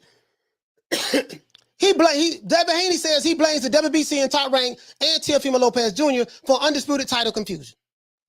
Devin Haney says he blames the WBC. I totally agree with that. I blame the WBC. Devin Haney says the confusion behind Teofimo Lopez Jr. being called the undisputed champion has been caused by WBC, Top Rank, and Lopez himself. I say it's been caused by Mauricio Suleiman. Shortly after Teofimo Lopez Jr. shocked the world by defeating Vasily Lomachenko on October the 17th, the commentary team designated Lopez as the undisputed lightweight champion. The commentary team, the undisputed lightweight champion of the world. And he added the WBA Super, WBO, and the Ring Magazine titles to his IBF championship. While many ran with the narrative, there was only one thing missing to determine an undisputed champion: the actual WBC title that belongs to who? Devin Haney. Haney won the vacant interim title with a brutal fourth-round knockout of Zaur Abdullaev in September 2019, and was later elevated by Mauricio Suleiman in the WBC to full WBC champion after Lomachenko was promoted to franchise champion.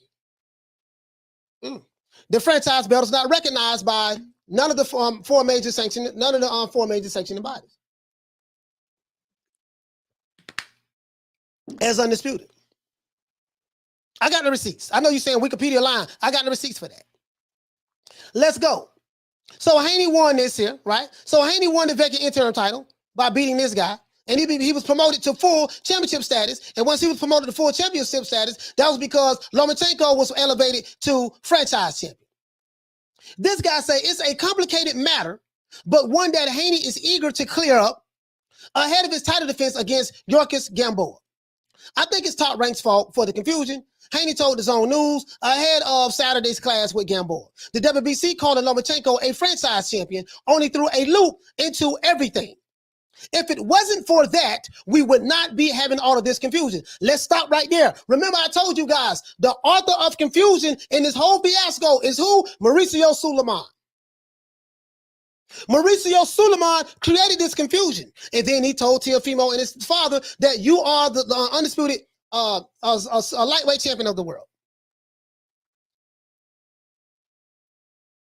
He said that. But there's more. There is more. He said that we never had anything like this before. The franchise champion doesn't have a mandatory. You can't petition to fight for it, and it can be passed, between people. This is some crazy stuff. Now, originally, the franchise belt, you cannot, it cannot be transferred. We know this. We showed the receipts on that, right? Title confusion continues to be an issue in boxing. This guy who wrote this article is voicing his frustration. Title confusion continues to be an issue in boxing when fans find it difficult to figure out who their top fighter is. So you got a lot of fans who are debating this right now. And they get ugly with it. You know, they get mad, they threaten you, they say all kind of stuff. They gonna pull up, I got shooters, I got this and that. They are arguing and debating about some shit that Mauricio Suleiman has everybody arguing and debating about. We never had any of this before. The franchise champion doesn't have a mandatory. You can't petition for it. You can't petition to fight for it, and it can be passed on between people. This is some crazy stuff. Title confusion in the sport of boxing continues to be an issue in boxing when fans find it very difficult to figure out who are their top tier fighters. Floyd Mayweather Jr. recent rant about the sanctioning bodies making a mess out of things is something that Haney agrees with. Throat getting dry. Because he believes there should only be one champion.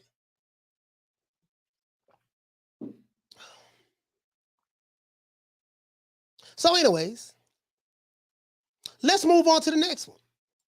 Again, we established that Mauricio Suleiman is the one that created the confusion. He is the author of confusion, right? We established that. Now let's go over here. Now, our brother Teofimo Lopez shows off his 2 WBC title belts. Says Devin Haney got played. Remember at the press conference when Canelo became undisputed super middleweight champion of the world, Teofimo Lopez had what? He had 2 WBC titles. One was the franchise belt. Which one? What was the other belt? One was the franchise belt. What was the other belt? Let's see. So Devin Haney, Teofimo Lopez is in possession of both WBC franchise belts. No, of both the WBC franchise belt and the world title belt, claiming he is, in fact, undisputed champion. So apparently, based on what Teofimo Lopez is saying, he has the WBC regular championship belt, and Devin Haney has the WBC regular championship belt. Can someone explain to me how did Mauricio Suleiman create? Not only did he create a franchise belt, but according to Teofimo, and he does have 2 WBC belts. He has the lightweight belt as well as Devin Haney has that same belt. According to Teofimo Lopez. It says one of the more confusing world title situations completely created by who the WBC's incessant Mauricio Suleiman need to create more belts and titles. Teofimo Lopez breaks out 2 different WBC title belts along with certificates in authenticity by the WBC president Mauricio Suleiman. Lopez flashed both belts during his conversation with Fight Hype as he claims he is in fact the undisputed lightweight world champion, contrary to whatever Devin Haney has to say. Not only contrary to what Devin Haney has to say, but contrary to what a lot of the sanctioning bodies have said. And professionals and pugilists out there. I had the receipts. Now, he says this is what's going on. And this is the franchise and this is the regular belt. Right here, he shows it. Right? Lopez said while holding up both belts for the camera. And if they don't believe it, I got a certificate for it, baby. Signed and sealed. You heard? By the man himself, Mauricio Suleiman. I am the undisputed lightweight world champion of the world. Okay. Can anybody tell me why Teofimo Lopez is not here with Canelo Alvarez? If he is the undisputed lightweight champion of the world, can you please explain to me why all of these professional sites and boxing pugilists are saying something totally different? Why his name is not up here with Terrence Crawford, Bernard Hopkins, Alexander Usyk, Jermaine Taylor, Josh Taylor, and now Canelo Alvarez? You can't say, well, it's because he's Latino. Well, Canelo Alvarez is Latino. He's from Mexico. But let's carry on. Where we at, right? We moved on right here, right? So now, Teofimo Lopez has 2 WBC titles. We got me, right? Let's go here. Let's go here. Here we go. Teofimo Sr., the old man. The old man. This article, this is not, I don't like this website. This is pretty much a pro-PBC website. Pro-PBC website. But I found the article very interesting. By Sean Jones. It says Teofimo Lopez Sr. still insists that his son, Teofimo Jr., is the undisputed lightweight champion, despite the boxing public viewing him as merely a three-belt unified champ due to him holding the giveaway WBC franchise strap rather than the true belt. What do we heard true belt before? You know, he doesn't hold that belt. But, you know, right here, he has 2 belts in his hand. And right here, Mauricio Suleiman told Senior and Teofimo that they are the undisputed champs. But the other sanctioning bodies don't recognize that for some reason. Why? Nobody recognizes it who keep track of this stuff. But let's keep going. It said Teofimo Lopez Sr. insists that his son, Teofimo Jr., is the undisputed lightweight champion, despite the boxing public viewing him as merely as a 3-belt unified champion due to the giveaway WBC franchise strap rather than the true belt. Many of the fans view the franchise title as a fake belt given to champions that want to duck their opposition. Let's read this part again.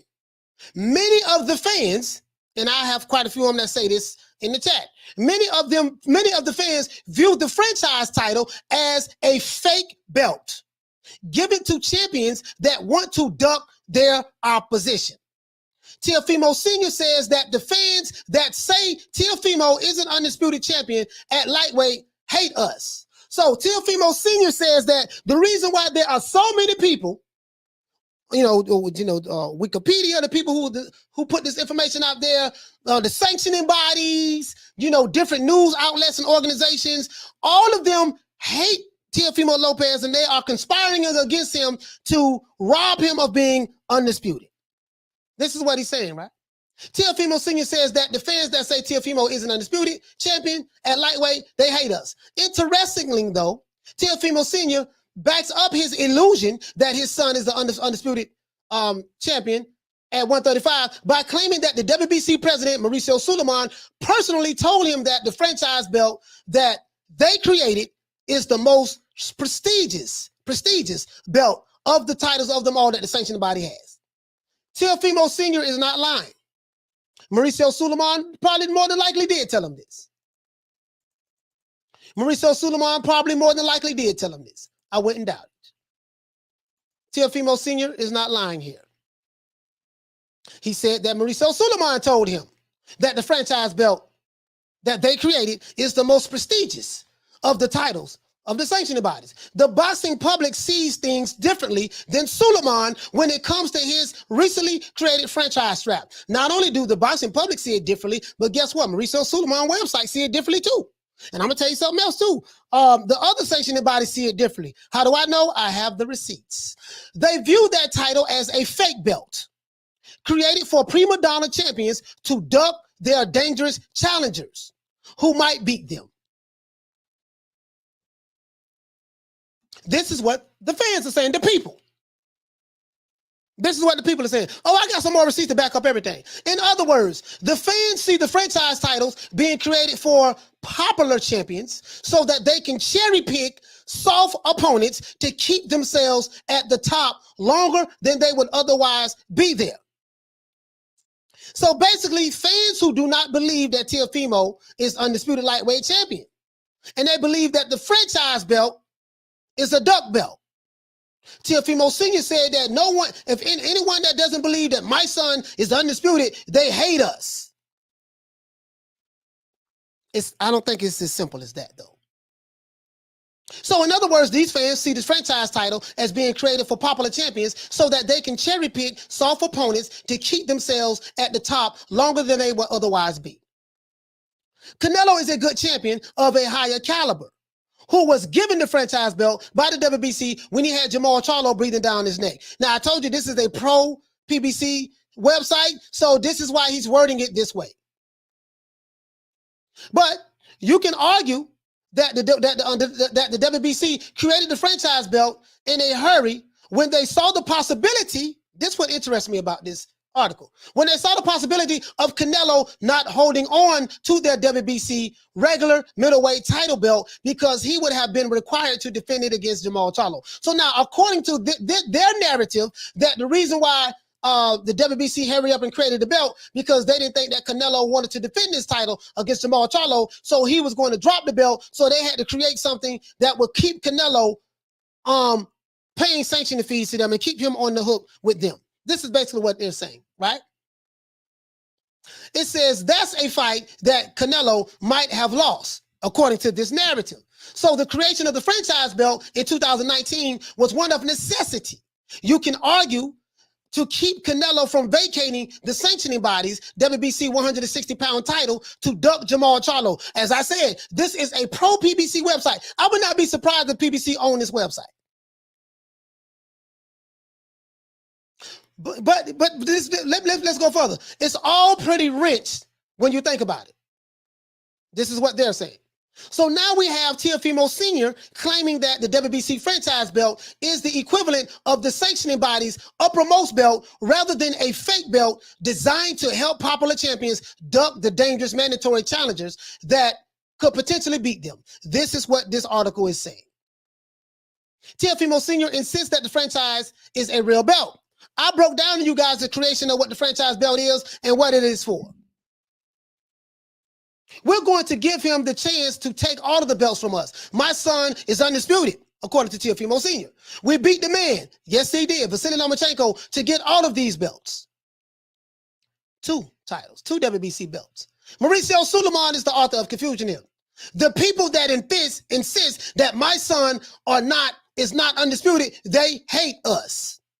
The WBC president, Mauricio Suleiman, said the prestigious belt in the WBC at the 135-pound weight division is the franchise belt. This is what Teofimo said that Mauricio Suleiman said. And Mauricio Suleiman did say this. So that is the destination belt to be the best. And we did it. We took it from Lomachenko.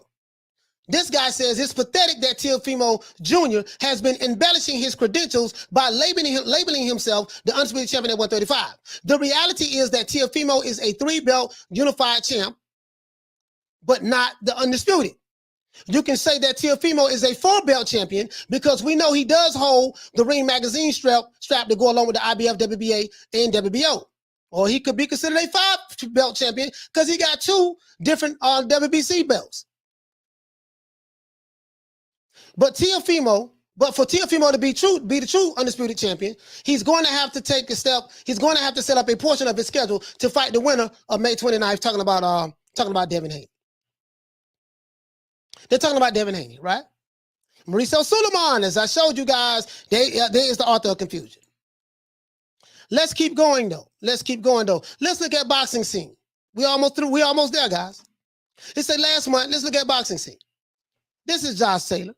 Josh Taylor is basically saying that in response to Taylor once again rejecting Lopez's claim of being undisputed, Lopez does currently hold the IBF, WBA, and WBO lightweight titles, according to Boxing Scene. And he also holds the WBC's franchise title. The regular WBC champion at the weight division is Devin Haney. I have the receipts on that just in case no one believes me. For Lopez to become undisputed champion, Taylor makes it clear that he needs to beat Haney. So according to Teofimo Sr., Josh Taylor is hating on his son too, because anyone who doesn't believe that his son is undisputed, they're hating. But in this article right here, it broke down the 5 champions who were undisputed, and Canelo became his 6th. So I guess in this article, they're hating as well, right? They're hating as well. So I said, you know what? That's coming from Josh Taylor. I'm going to go a step further. And I did go a step further. In 2019, Haney held the WBC interim title. He was made the full champion when title holder Vasily Lomachenko refused to face him as a mandatory fight. The WBC would make Lomachenko the franchise champion and elevated Haney to the full championship status. Last year, Teofimo Lopez defeated Lomachenko in a fight where the WBC allowed the franchise label to change hands. Remember earlier in the show, I showed you that the WBC said that if Canelo Alvarez was to get defeated at middleweight, he would not lose the franchise belt. It cannot be transferred. But right here, it says last year when Lopez defeated Vicente Lomachenko in a fight that the WBC, what did they do? Mauricio Suleiman changed it, and he allowed the franchise belt to be transferred to Teofimo Lopez. So when the franchise concept was created, WBC President Mauricio Suleiman explained that it wasn't a real title, and it was more of a highly regarded status in their organization. See, Mauricio Suleiman is telling the Lopez is one thing, and then he's going around saying this and saying that. He created this confusion. Mauricio Suleiman. Mauricio Suleiman. Shout out to Halo for dropping that quarter of a bam dub on your boy. Hey, Leroy. Super chat received. Playtime's over, boy. He said the logic does not need explanation. Who did Haney beat to get that belt? He beat nobody. It was elevated to him. Devin Haney beat nobody to get that belt. Just like Riddick Bowe beat Lennox Lewis beat nobody to get that belt. That's the truth. I'm not denying that. I'm not denying that at all. I'm not denying that at all. But anyway, let's move on.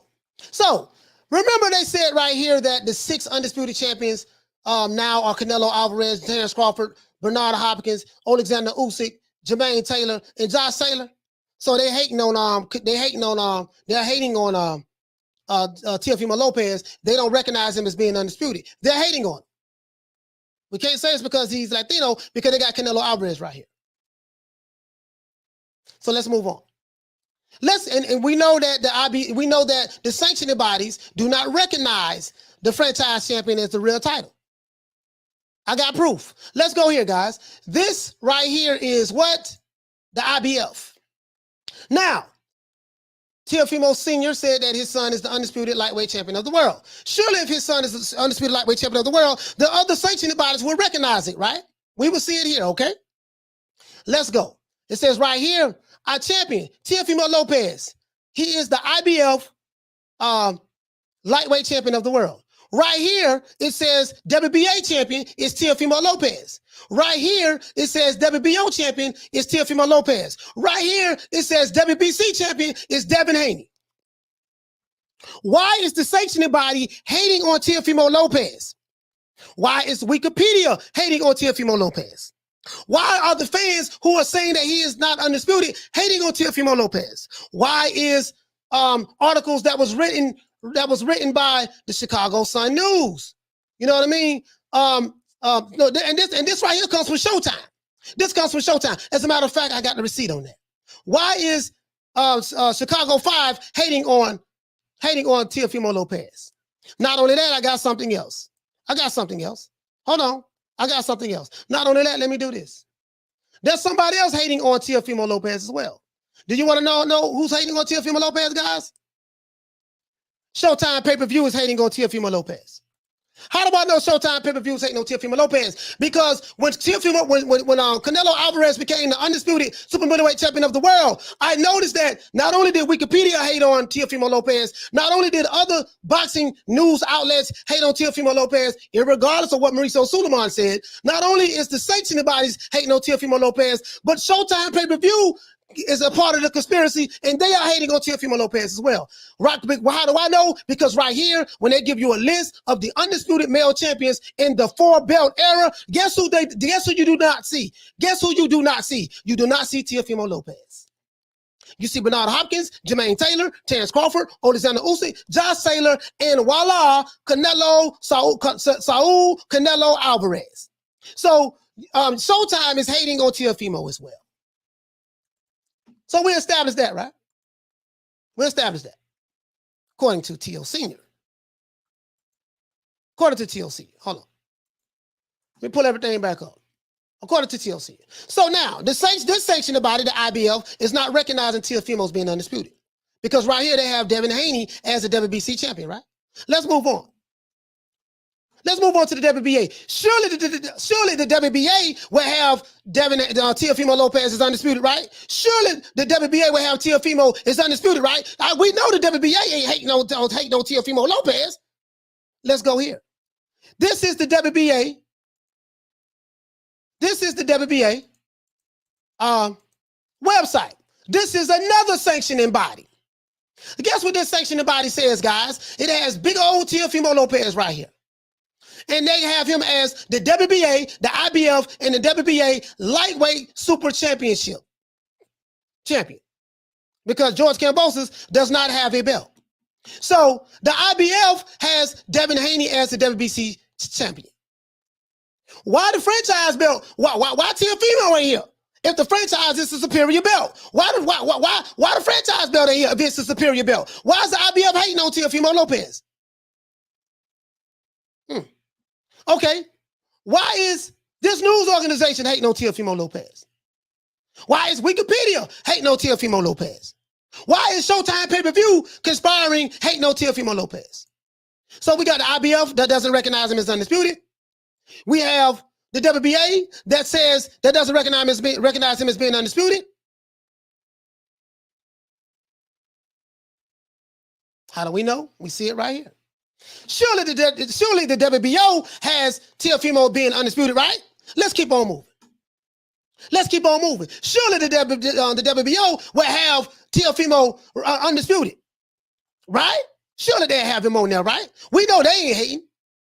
This is the WBO lightweight champion. It says the champ, Teofimo Lopez. He's the super champion, the WBO super champion. They have his name there, right? Guess what else they got right here? Lo and behold, they recognize the other champions and all of the other sanctioning bodies. Guess who's the WBA super lightweight champion, guys? Teofimo Lopez. Guess who's the IBF lightweight champion, guys? Teofimo Lopez. Guess who's the WBC says who is on the WBC lightweight champion? It has Devin Haney. So the WBO recognized Devin Haney as the WBC champion. Why they don't have Teofimo down here with the franchise belt? Why they don't have Teofimo down here with the franchise belt? This is the WBO. Why the WBA don't have Teofimo down here as the franchise belt? How come when I come down here, they don't even show it here, but they got his 3 belts here. When I go here, they have Teofimo as a 3-belt champion. IBF, WBA, WBO. IBF, WBA, WBO. Right? Let's go here. IBF, Teofimo Lopez. WBA, WBO, sorry about that. IBF, WBA, and this is the WBO. Can someone explain that to me? If he's undisputed, can someone explain to me why Showtime pay-per-view when they added Canelo Alvarez into the history books, they said that Canelo was the 6th undisputed fighter in the world in the 4-belt era. Why Teofimo name is not on it? But hold on, let's keep going. Surely the WBC recognizes Teofimo on their website as being undisputed, right? When you go here, guess what the WBC has? They got a big-ass picture of Devin Haney. WBC lightweight champion. Teofimo Lopez's father said that the WBC franchise belt is a prestigious belt. His son is undisputed, according to Mauricio Suleiman. And that's a prestigious belt. That is a superior belt. So surely the person who has the superior belt will be on the website of the organization that created the belt, and they will have him front page picture on their website, right? Why is there a picture of Devin Haney right here with a big-ass Kool-Aid smile on? Teofimo Lopez has... How many belts he has right here? Teofimo Lopez has 2 WBC belts right here. 2 of them. Not 1, but 2. Not 1 WBC belt, but 2 WBC belts. And guess what? He's probably paying sanctioning fees for both of them. Explain to me why the WBC got a big-ass picture of Devin Haney right here. Not only that, but up under Devin Haney's name, guess whose name is up under here? franchise champion Teofimo Lopez. Why did WBC website don't say undisputed champion Teofimo Lopez? And why would the inferior champion, the email champ is what they say, why would the email champ face be here holding the WBC title? And why not the superior franchise champion be there holding the title if that was the superior belt? Again, Mauricio Suleiman is the bad guy, guys. Mauricio Suleiman is the one that created all of this confusion. So when you see Teofimo here, he's smiling, he's saying he's undisputed. That's because Mauricio Suleiman told him and his daddy that. But somebody forgot to tell the sanctioning bodies. Somebody forgot to tell the IBF that Teofimo is undisputed. Somebody forgot to tell the WBA that Teofimo is undisputed. Somebody forgot to tell the WBO that Teofimo is undisputed. Somebody forgot to tell the WBC website that Teofimo is undisputed. I'm just saying, like, everybody hating, this is the grand conspiracy. This is the grand conspiracy. Everybody hating. The WBC did not even have the decency to put the guy, my favorite fight at 135, picture right here holding his undisputed titles. Holding the superior belt. He got two of them right here. See? He got two right there. Not one, but two. He got two belts right there. Right? He got two right there. So someone forgot to tell these guys, the IBF, someone forgot to tell the WBA, someone forgot to tell the WBO. Why am I saying that? Because I read earlier in the show, I said the major sanctioning bodies do not recognize the franchise belt. They do not recognize it. And apparently WBC, hell, they won't even put Teofimo Lopez picture right here, man. He the email champion, so they say, right? But why is his picture here? Why Teofimo is not there? Franchise champion. That's what they got. Someone explain that to me, please. Please, I'm just trying to figure it out. Somebody explain that to me. As I said before, guys, Teofimo Lopez, it's not his fault. It's not Teofimo's fault. It's not Teofimo Lopez's fault. But I'm gonna tell you something that I do have a problem with. I'm gonna tell you something I do have a problem with. And I gotta address it. I gotta address this. This is what I have a problem with.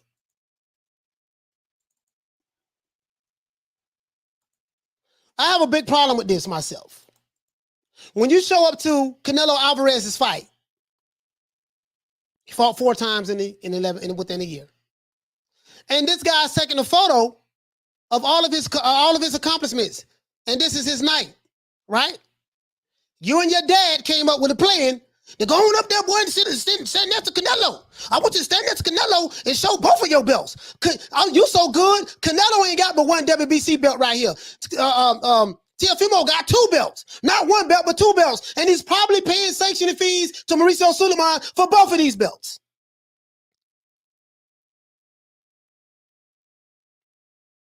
He's paying sanctioning fees for both of these belts. I told you guys what's going on here. Mauricio Suleiman is the author of confusion. So you use Canelo Alvarez's moment for clout to get up there so people can see, yeah, you know, my son, he the first Latino undisputed champion of the world in boxing. And Canelo was the second. Yes. Get up there, son. Get on up there, boy. Get on up there. Take a picture with Canelo. Out of all of, I never in my life seen anything like this. I never in my life seen a fighter not only just come to somebody else's fight, but this is how you know this shit was premeditated. Guess what? I'm finna go to a fight, watch Canelo fight. Guess what? I'm gonna go ahead and bring my belts with me too. Let me bring my belts with me too, so I can go ahead and mysteriously get up there somehow and take a belt with Canelo. So basically, Teofimo Lopez is a more superior fighter than Canelo because Canelo has 1 WBC belt. Teofimo got 2 WBC belts.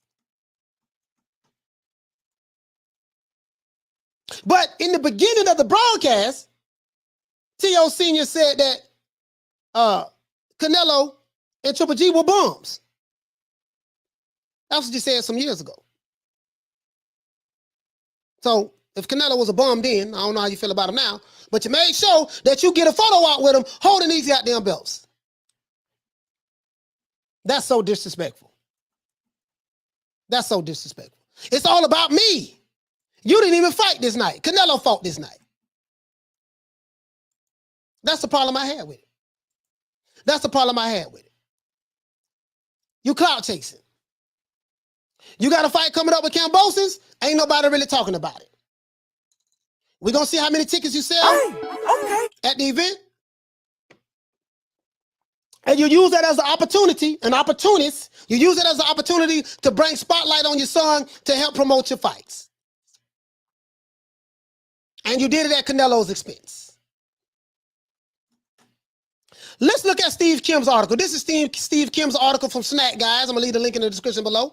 He wrote a beautiful article. He said, Canelo, bigger, better, and busier. What do he mean by busier? Remember the other day, guys, I said that, we did the show yesterday, I said that what I love about Canelo Alvarez is that he's outworking the competition. People want to beat Canelo, but they don't want to put the work in that he's put in order to become the fighter that he is. He's outworking everybody. Steve Kim touched on that.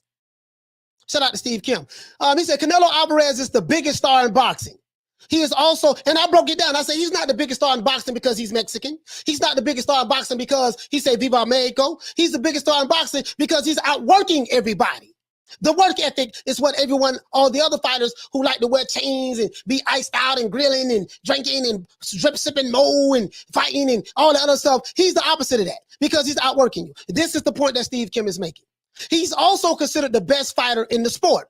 He's talking about Canelo Alvarez. And much of that has to do with the fact that he's the busiest world-class performer by far the game has currently. No one is more busier than Canelo. Shout out to High and Low. For dropping that quarter of a bam dub on your boy. Hey, Leroy! Super chat received.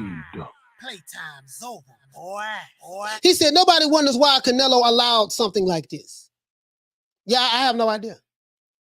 I have no idea. I really don't. Yeah, I wasn't doing the content creation then, you know. Yes, I know there are women undisputed. I'm talking about the men though. Yeah, I'm talking about the men, my brother. I'm talking about the men. I'm talking about the men. I know we got undisputed women, but I'm specifically talking about men. All right, Steve Kim, let's keep going. He said, and much of that has to do with the fact that Canelo Alvarez is the busiest fighter in boxing. This Saturday night, he completed his goal of becoming the undisputed super middleweight champion by halting Caleb Plant in the 11th round at the MGM Grand in Las Vegas. Early on, Plant boxed effectively out of the Philly shell, and he troubled the Mexican superstar with his evasiveness and quick counterpunches. But while he had his moments, Plant could never really sting Canelo to the point where he would have to think twice about moving forward, guys, and closing the gap on him. Beautiful article so far.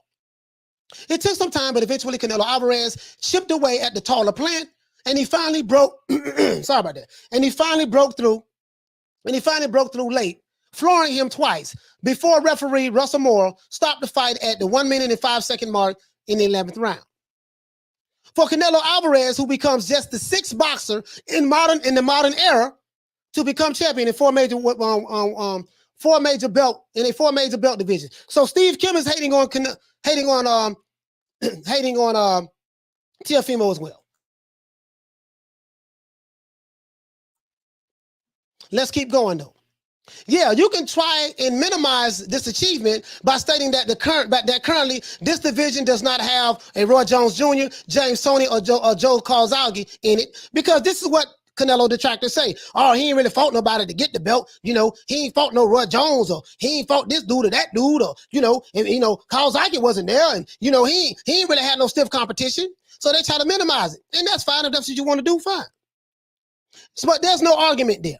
Steve Kim is saying, no argument there, but give him credit for having a goal, mapping it out, and being flexible in who he would rather partner up with to make it come to fruition.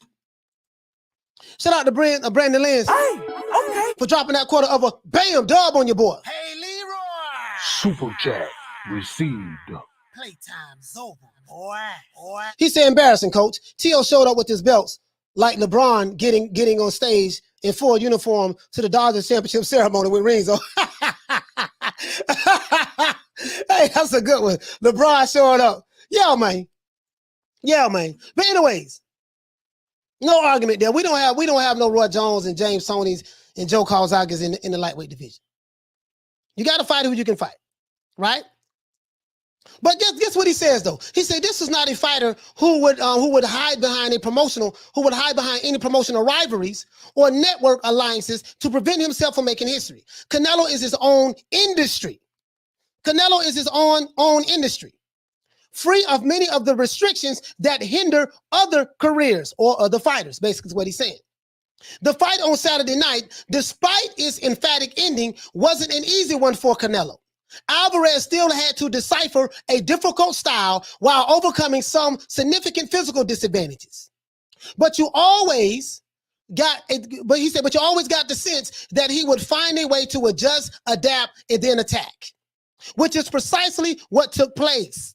Unlike most of his counterparts today, Canelo Alvarez doesn't ever suffer from ring rust. Why Canelo doesn't suffer from ring rust, guys? Do you want to know why? Because of his busy schedule by today's standards, and because he's constantly in the gym. This is a boxer that is always evolving. For Canelo, this was just another night at the office. His activity his activity may be the biggest competitive advantage that he has. Canelo Alvarez's activity. Remember what I said. He fights all the time. His activity is the biggest competitive advantage that Canelo has. It not only raises his public profile, it makes him a better fighter. See, fighters, when you fight all the time, when you stop sitting around hiding behind promotional companies, talking about he on the other side of the street, he got to come on this side if you want to get this fight. It's saying that, oh, I want to fight no Andrade, he ain't nobody, he on the zone, this and that. Listen, instead of saying all of that, right? Canelo fought 4 times within a year. He's good because he's active. His work ethic. Remember I said that yesterday? His work ethic. His activity may be the biggest competitive advantage that he has. It not only raises his public profile, so when you fight a lot, people get to see you a lot. When they see you a lot, they get to know who you are. When they get to know who you are, they feel like they know you and they feel inclined to maybe support you whenever you have a fight. When you have fighters like my favorite fighter, Terence Crawford, who fight once a year, and Sean Porter hasn't fought since 2019, I think, or whatever the case may be. When you have fighters who are not active, guess what? The people forget about you in the public. And then these non-active fighters come out in the public and be like, man, people better recognize who I am. I'm champion such and such. I'm champion such and such. Man, listen, this is the ADHD era. Man, you ain't fought in a year. People don't forget all about you. I.e. Gary Russell Jr. Just how much busier has Canelo been recently than everyone else has? Well, let's look at it. He said, well, let's take a look at the current Ring Magazine pound-for-pound rankings. While Alvarez has fought 3 times in 2020, let's take a look at the rest of the 9 boxers on that list. In 2020, Alexander Usyk fought 1 time, according to this article. Nayu Inoue, this is another pound-for-pound guy, he's fought 1 time, right? Since 2020. Since 2020. Sorry about that, guys. We know Usyk fought Joshua this year.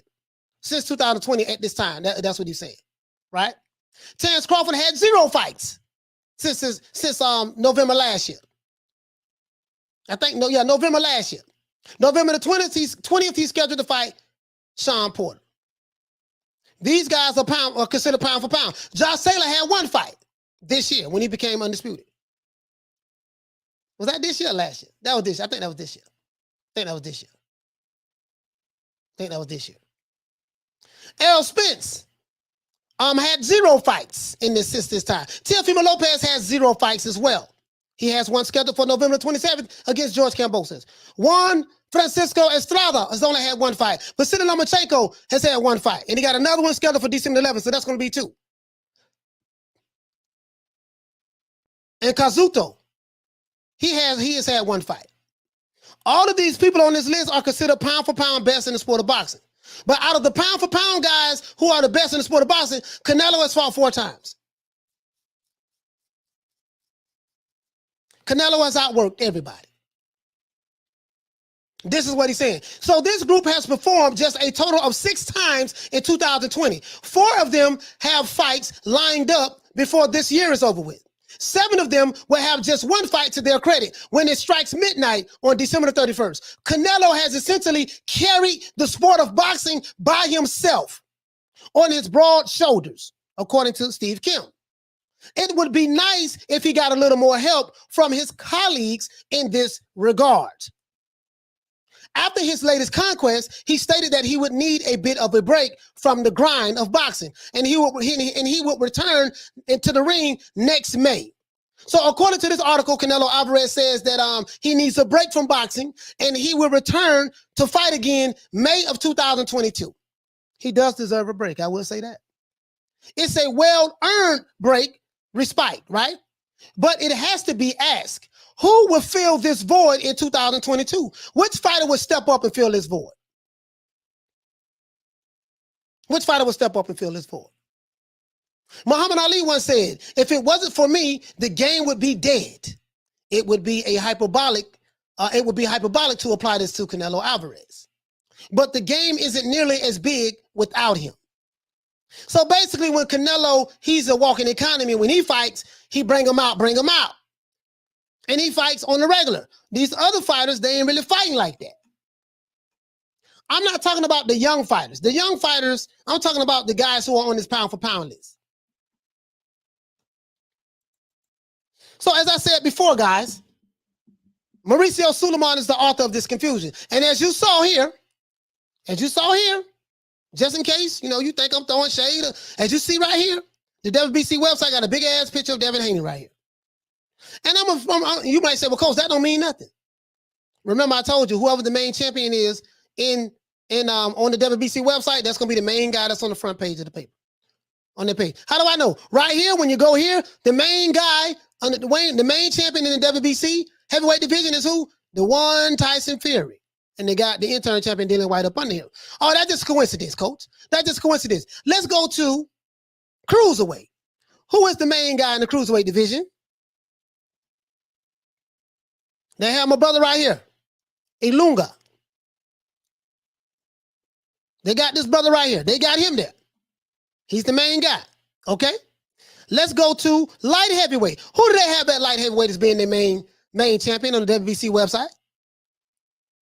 Artur Beterbiev. Yeah, Artur Beterbiev. They got him as the main guy. Oh, that's just coincidence too, Coach. That's just coincidence. Huh? Okay, all right. We don't with the heavyweight, bridgerweight, cruiserweight, light heavyweight. Let's go to super middleweight. Who is the main champion of the super middleweight division that the WBC has on their site that they acknowledge? Oh, WBC super middleweight champion, Saul Canelo Alvarez. Oh, Coach, you just that's just coincidence, Coach. Again, another coincidence. Let's go down to the middleweight division. That's just coincidence, Coach. Who is the main champion at the WBC middleweight division? They got a picture of Jamal Charlo. Remember, I told you the WBC always put the main champion on the front of their websites when you go to these different title pages, right? Okay, Coach, that's just coincidence. Okay, we got another coincidence. So we got 1 coincidence, 2 coincidence, 3, 4, 5, 6 coincidences. Let's go down to the 7th coincidence. Right here, you got Jamel Charlo. Let's go. He's the main guy, right? Let's go down to the 8th coincidence. Let's go to welterweight. Pretty sure they're going to have Errol Spence there. Oh, right here, they got Errol Spence. Big fish. Call Al. They got Mr. Errol Spence himself. He's the main champion, right? I don't think the WBC is hating on any of these guys. They're showing the main champion, right? I think y'all agree. Y'all will agree with me on that so far. Let's go here. So we see welterweight. Let's go to the super lightweight division. Super lightweight division, I'm pretty sure they're going to have Josh Taylor. Oh, I'll be damned. They got Josh Taylor right there. Let's keep going one more time, guys. One more again. Who do they have as their main champion at the lightweight division on the WBC website? Oh, well, I'll be damned. That look like Devin Haney.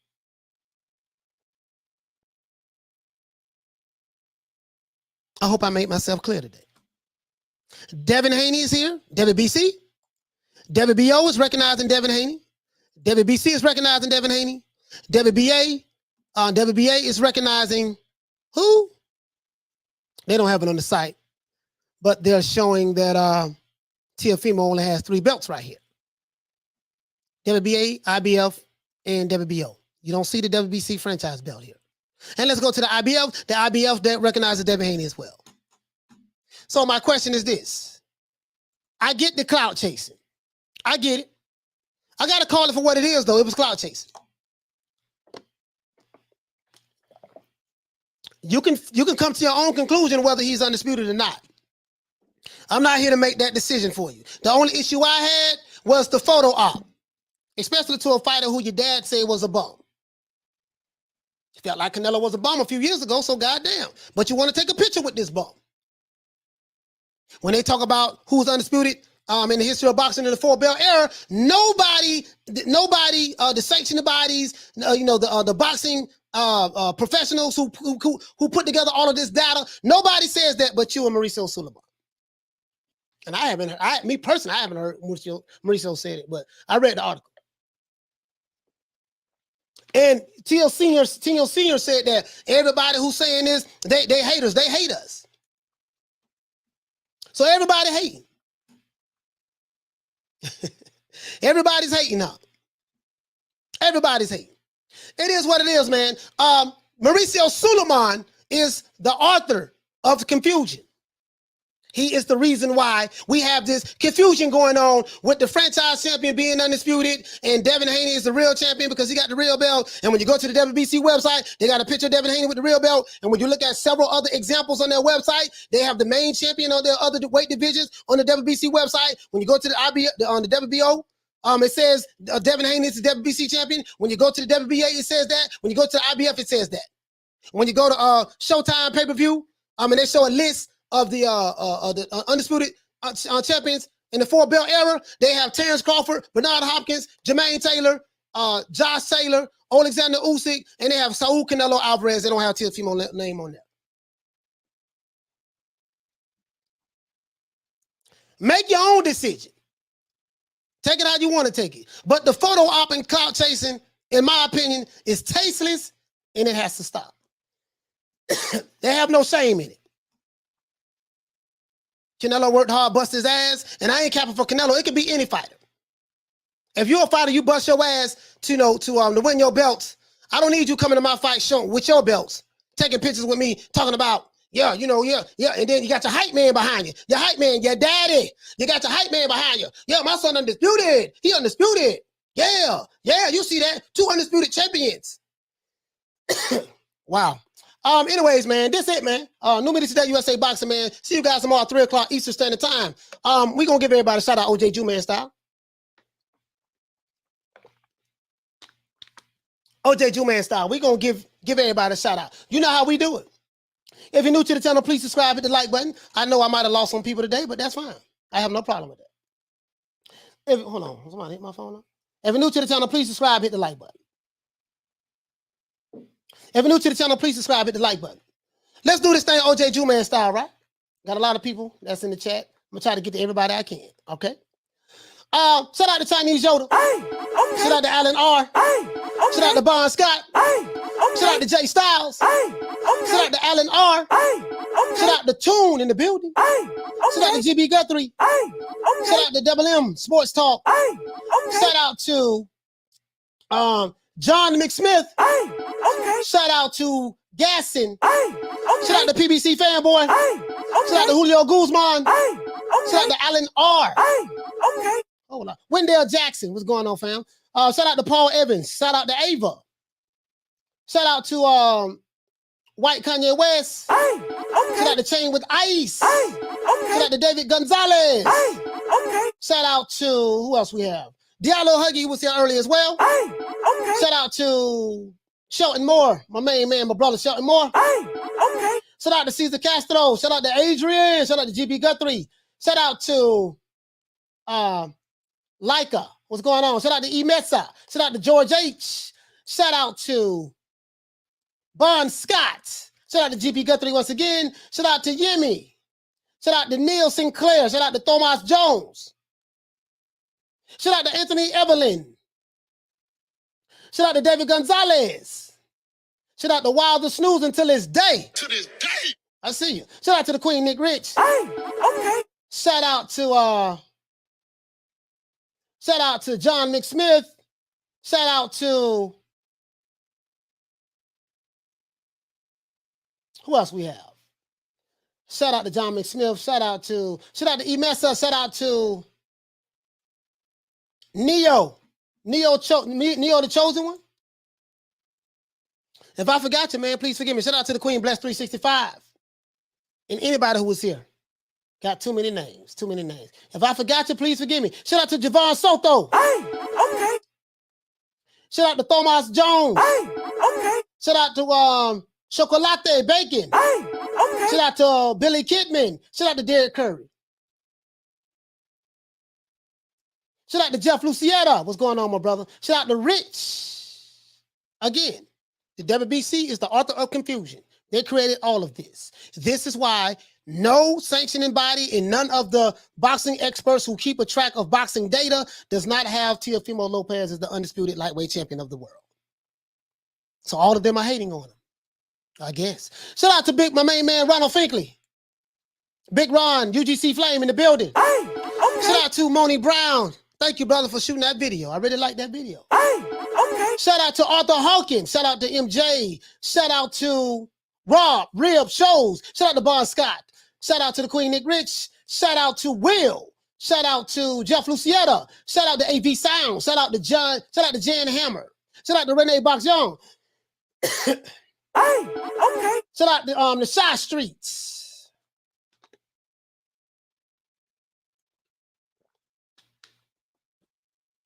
Shout out to William in the building. Shout out to Hector Garcia. Hey, okay. Shout out to Uwapo. Hey, okay. Shout out to my brother Rob Rib Shows in the building. Wendell Jackson. Jan Hammer. Hey, okay. Shout out to Anthony Evelyn. John B. Poetic. Hey, okay. Shout out to Slim Reaper. Hey, okay. Shout out to my brother Jawan, who was here earlier as well. Hey, okay. Shout out to Mr. G in the building. Hey, okay. Shout out to Ruben Gutierrez. Shout out to Steel Trail Tex. What's going on, bro? Had to break it down. I'll let you guys decide what you want to decide. I laid it out for you. I'll let you decide who you want to decide. Shout out to the Queen Bless 365. Hey, okay. Shout out to Classic Man, Novienta. Hey, okay. Shout out to Anthony Evelyn. What's going on, bro? Hey, okay. Yo, man, anybody I forgot, man, please forgive me, bro. If I forgot you, please forgive me. If I forgot your name, please forgive me, brother. Once again, it's the boy Coach Malachi Williams signing out. New Media Today, USA Boxing. Shout out to the Queen Lisa Bells as well. Shout out to the Queen Karma Serene. Shout out to the Queen Nick Rich. Shout out to the Queen Arlette. And shout out to everybody. Heading over to Lady Shan's channel, Done Them Season. You guys can meet me over there as well. I'm going to heading over to Lady Shan's channel. Once again, it's the boy Coach Malachi Williams signing out. New Media Today, USA Boxing.